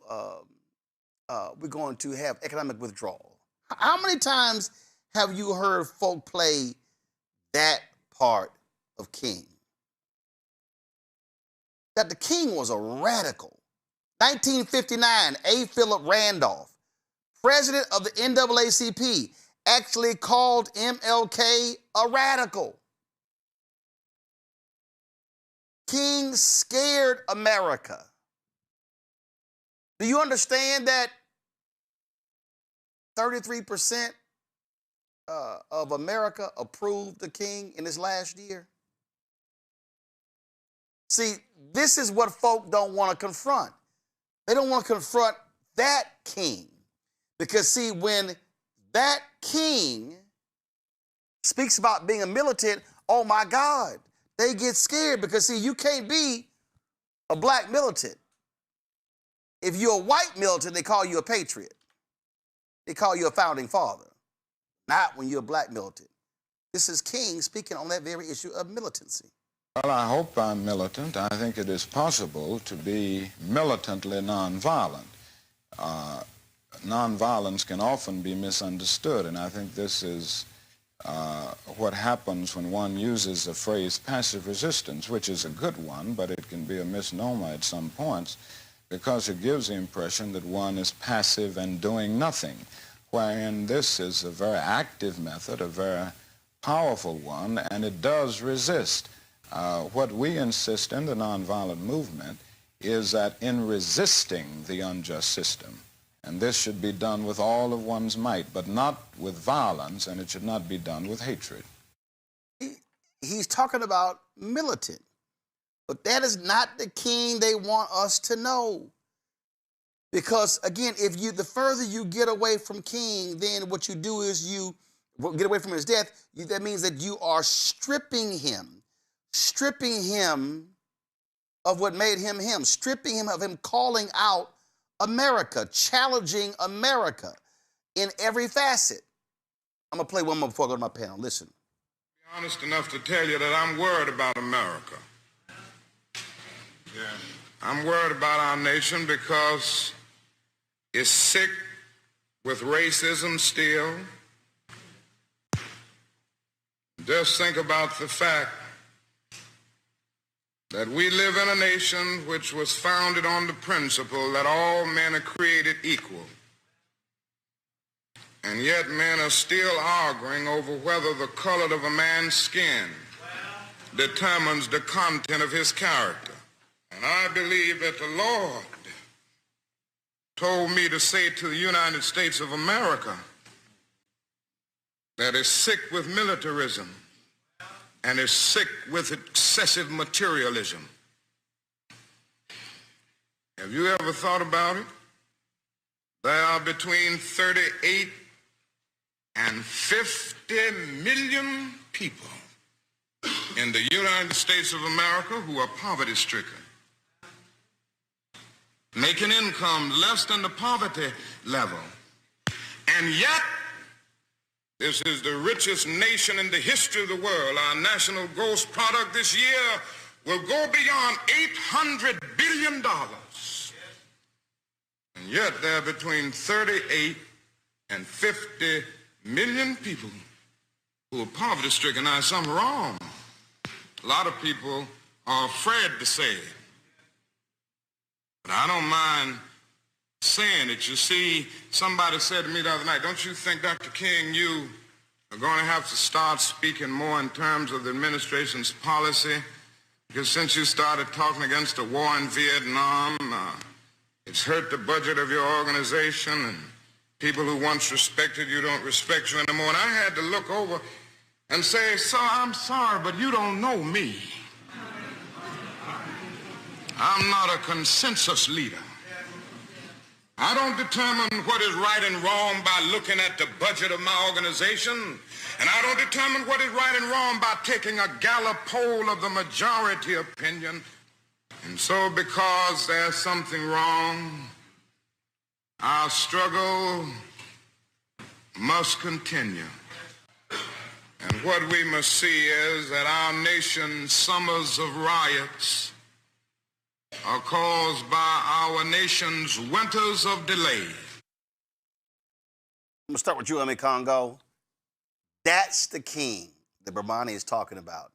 That we have to be teaching our children, our nieces, our nephews, our fellow brothers and sisters, and we've got to stop asking them to do it because they are never gonna teach that king. That's right. That's right. I mean, and for me, going like what Bomani said, I had to learn from my own community because even growing up, they not only taught us the pacifist side of Dr. King, that was all he was, but then they said, and then there was this other guy, this violent guy, Malcolm X, and don't be like that. And so when we take the real Dr. King and you realize that their messages were the same, Andy Young talks about God. If more people saw that image of Dr. King, those videos, and the fact that, in color to connect it more, with society today, because we think it's ancient and black and white times and all of that, that is what's so important. And lastly, I will say, when he said that point about y'all must not know me, I don't go to polls or whatever to get my opinion, Democrats need to also see that story as well, because like Jennifer Welch said, they crowdsource their morality. They take polls and talk to these consultants before talking about what's right. Dr. King said the time is always right to do right. I love talking to my kids about Dr. King and what he represented and what Coretta Scott King represented. And when we teach them, they easily turn on the TV and see that they're being lied to about this man. And it leads them to question what else have they been lied to about as it relates to our history. That's why we got to go with what Bomani said and take the weight and teach it the right way ourselves and teach about him ourselves the right way. Avis, his book, Why We Can't Wait. I have it right here. Also, first of all, King only wrote 3 books. People don't understand it. He only wrote 3 books. This is one of those 3, Chaos or Community, which Bomani talked about. I've talked about that book for years, and I guarantee you I sold more copies of that book than the King kids. I have mentioned that book in I have mentioned that book in speeches for 20 plus years. And the thing is, in here, MLK is challenging at their core white preachers for their silence. He's challenging the folks saying, how can you be about Jesus, but then you are silent on the treatment of black people? Again, this is radical King. Now, the words may be, again, somebody might sit here and say, well, you know, the words are flowery and they're poetic. But no, he was calling white folks out at their core in this book. He certainly was, and specifically white quote unquote progressives. Here is the thing that we have to realize, that this is someone who was a radical truth teller. He was someone of extraordinary levels of courage and bravery. He is someone who could not be bought. He is someone who could not be intimidated. Don't think that our own FBI didn't try every which way. Everything. To undermine him, right? However, he had a strong sense of justice, righteousness, and an understanding that he was meant. I just have to believe he knew in his heart he was meant to be the leader of that time. And when I think of his work, I think of the timelessness of it. So, you know, I have an email that I send out to my folk on a regular basis. And today, when I wrote about King, I included a quote of his that I feel like is especially relevant for this moment. And that quote is, "We must see now that the evils of racism, economic exploitation, and militarism are all tied together. And you cannot get rid of one without getting rid of the other." That's from Where Do We Go From Here, 1967. That could have been said yesterday. Indeed. This is timeless wisdom, timeless courage, timeless leadership, and it's our responsibility to continue that legacy through the acts that we do each and every day. Indeed. I love this one here because for folk who somehow think that black is beautiful, was only James Brown, was only Stokely Carmichael, was only the Black Panthers, was only Aretha Franklin and others. No, again, this is the king. You ain't gonna hear MSNBC, CNN, Fox News, ABC, NBC, CBS, News Nation, or any of these folk, Newsmax, OWN, One American News. They ain't gonna play this. We don't have anything to be ashamed of. Somebody told a lie one day. They couched it in language. They made everything black, ugly, and evil. Look in your dictionary and see the synonyms of the word black. It's always something degrading and low and sinister. Look at the word white. It's always something pure, high, and clean.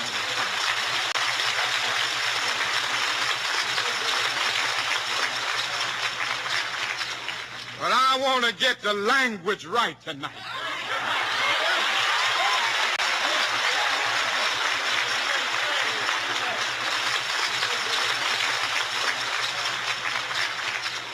But I want to get the language right tonight.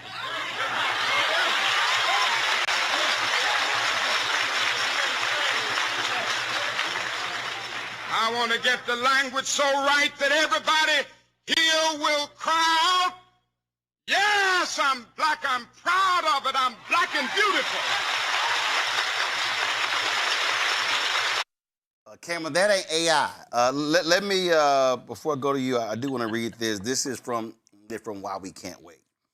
King writes, "But though I was initially disappointed at being categorized as an extremist, as I continued to think about, was not Jesus an extremist for love? Love your enemies, bless them that curse you, do good to them that hate you, and pray for them which despitefully use you and persecute you. Was not Amos an extremist for justice? Let justice roll down like waters and righteousness like an ever-flowing stream. Was not Paul an extremist for the Christian gospel? I bear in my body the marks of the Lord Jesus. Was not Martin Luther an extremist? Here I stand, I cannot do otherwise, so help me God. And John Bunyan, I will stay in jail to the end of my days before I make a butchery of my conscience. And Abraham Lincoln, this nation cannot survive half slave and half free. And Thomas Jefferson, we hold these truths to be self-evident that all men are created equal. So the question is not whether we will be extremists, but what kind of extremists we will be. Will we be extremists for hate or for love? Will we be extremists for the preservation of injustice or for the extension of justice? In that dramatic scene on Calvary's Hill, 3 men were crucified. We must never forget that all 3 were crucified for the same crime, the crime of extremism. 2 were extremists for immorality and thus fell below their environment. The other, Jesus Christ, was an extremist for love, truth, and goodness, and thereby rose above his environment. Perhaps the South, the nation, and the world are in dire need of creative extremists.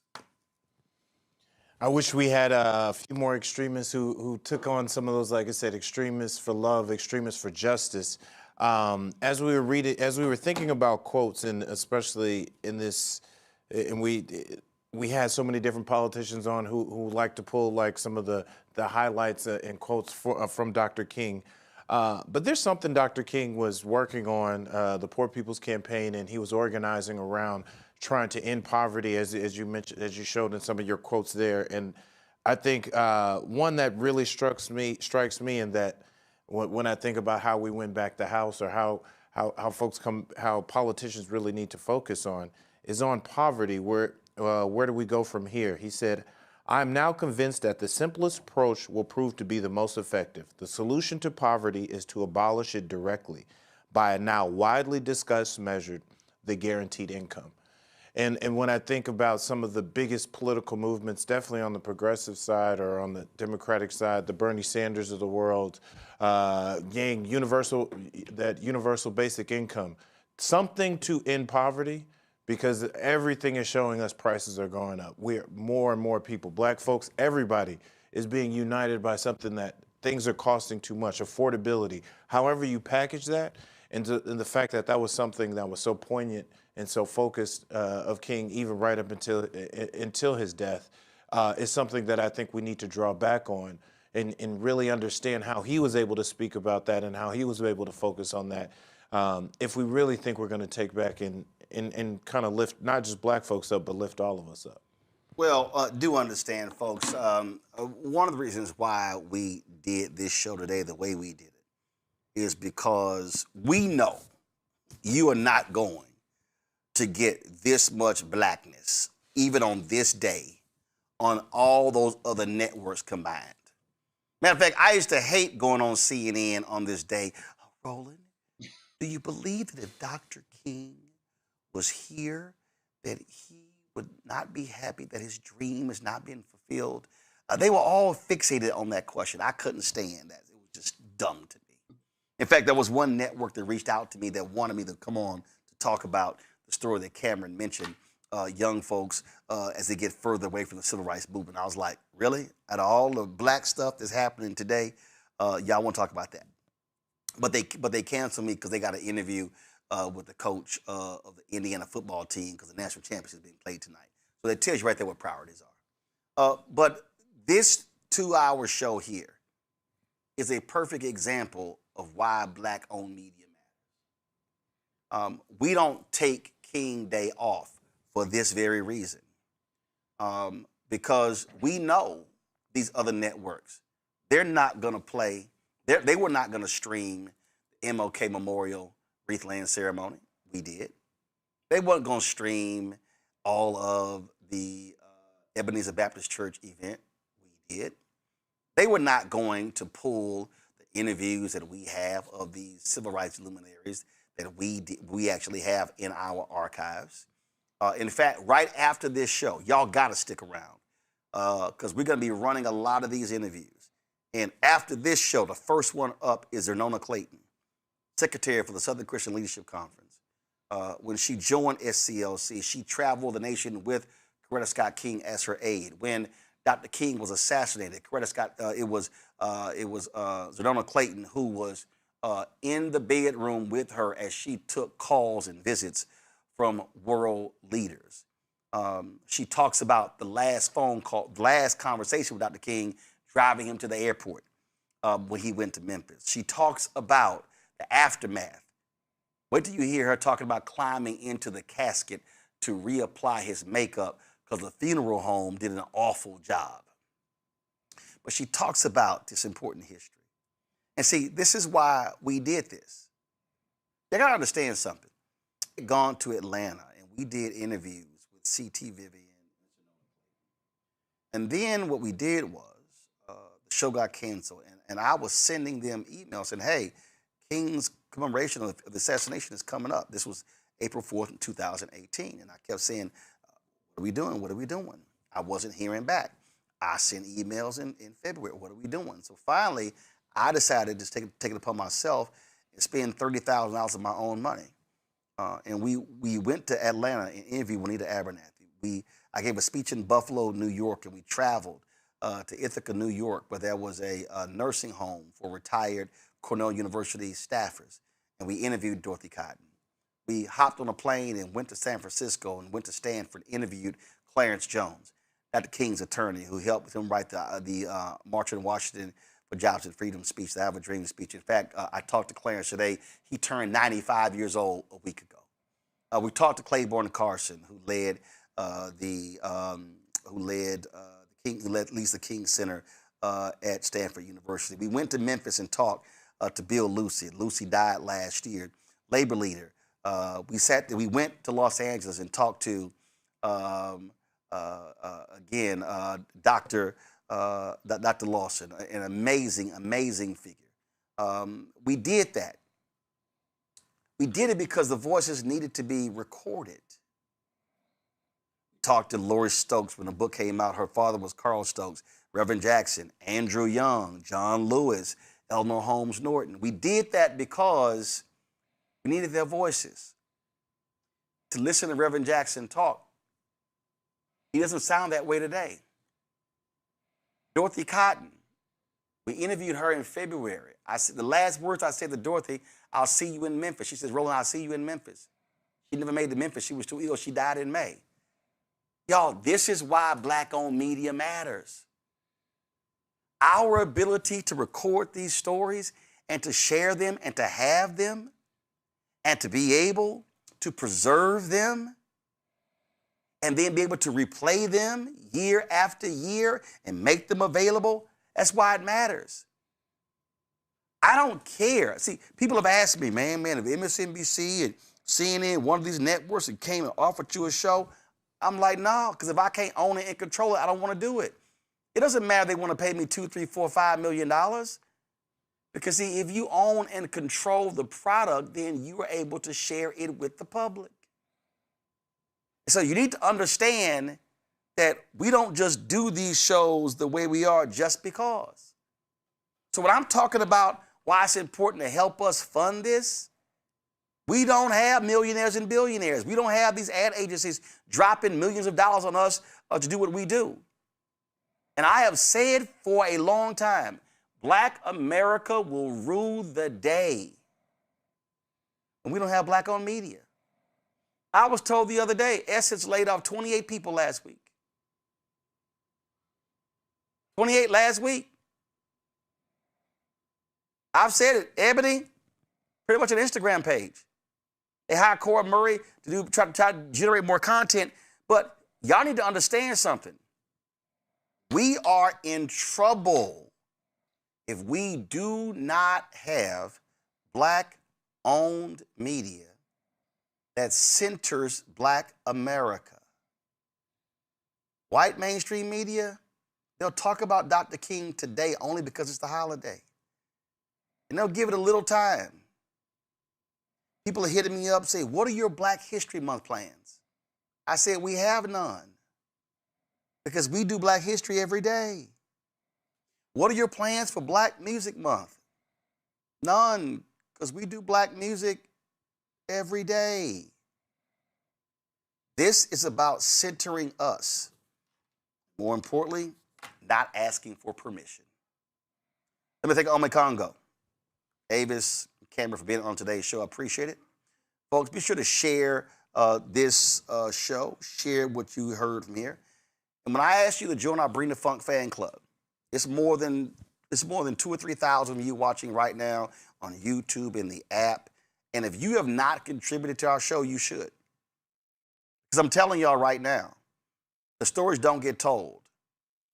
those civil rights voices, they're passing away. I said that Clarence Jones is 95. Andrew Young is 94. Interviews that we have, Harry Belafonte, we interviewed him, ancestor. Juanita Abernathy, ancestor. John Lewis, ancestor. Dorothy Cotton, ancestor. And several others. Bill Lucy, ancestor.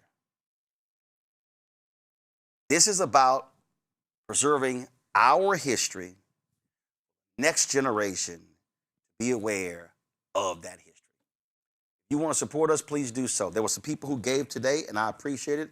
There were some folks, I saw the emails come across. There were some folks who gave us $1,000. There were people who gave us, give me 1 second, put it up, who gave us 50 and 20, and I was just appreciative of all of that. Folks who were supporting us. Lori Green, I appreciate your donation. Let's see here. Daniel Wright, I appreciate your donation. Let's see here. There was some, let's see here. Christian Pearson as well. So many different people were contributing today, renewing their invoices. We sent invoices, reminders out.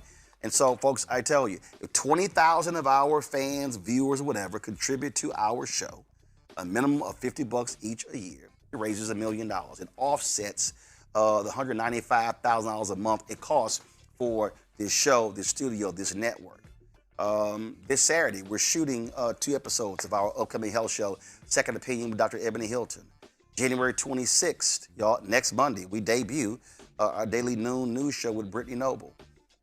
These things don't happen without resources.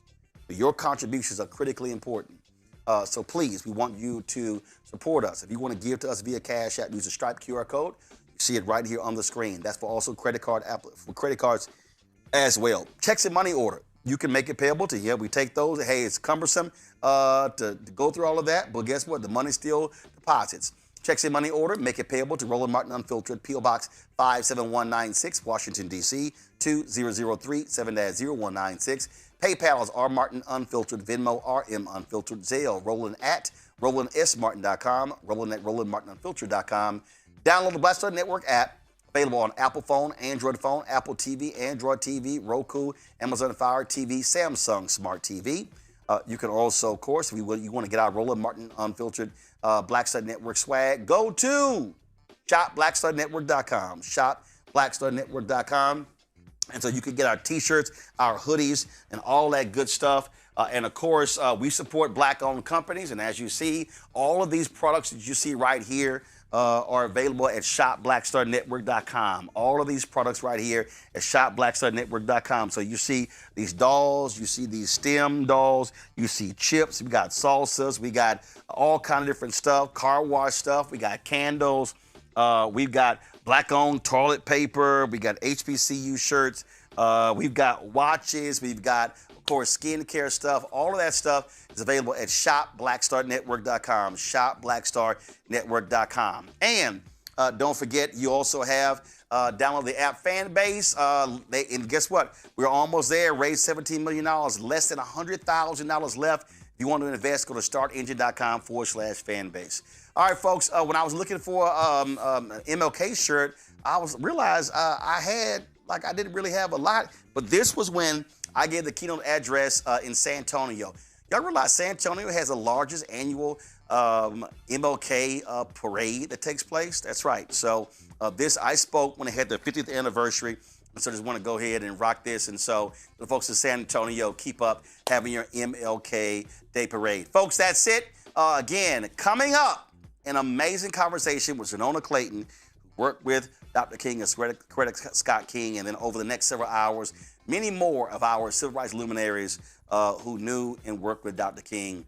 Be sure to check that out, people. Share it, pass it on, so folks can get educated. Trust me, you're not going to find this content on any other Black-owned platform. You're not going to see it on any other mainstream white platform. You're not going to see it anywhere. This is why Black Star Network matters. I'll see y'all tomorrow. Holla!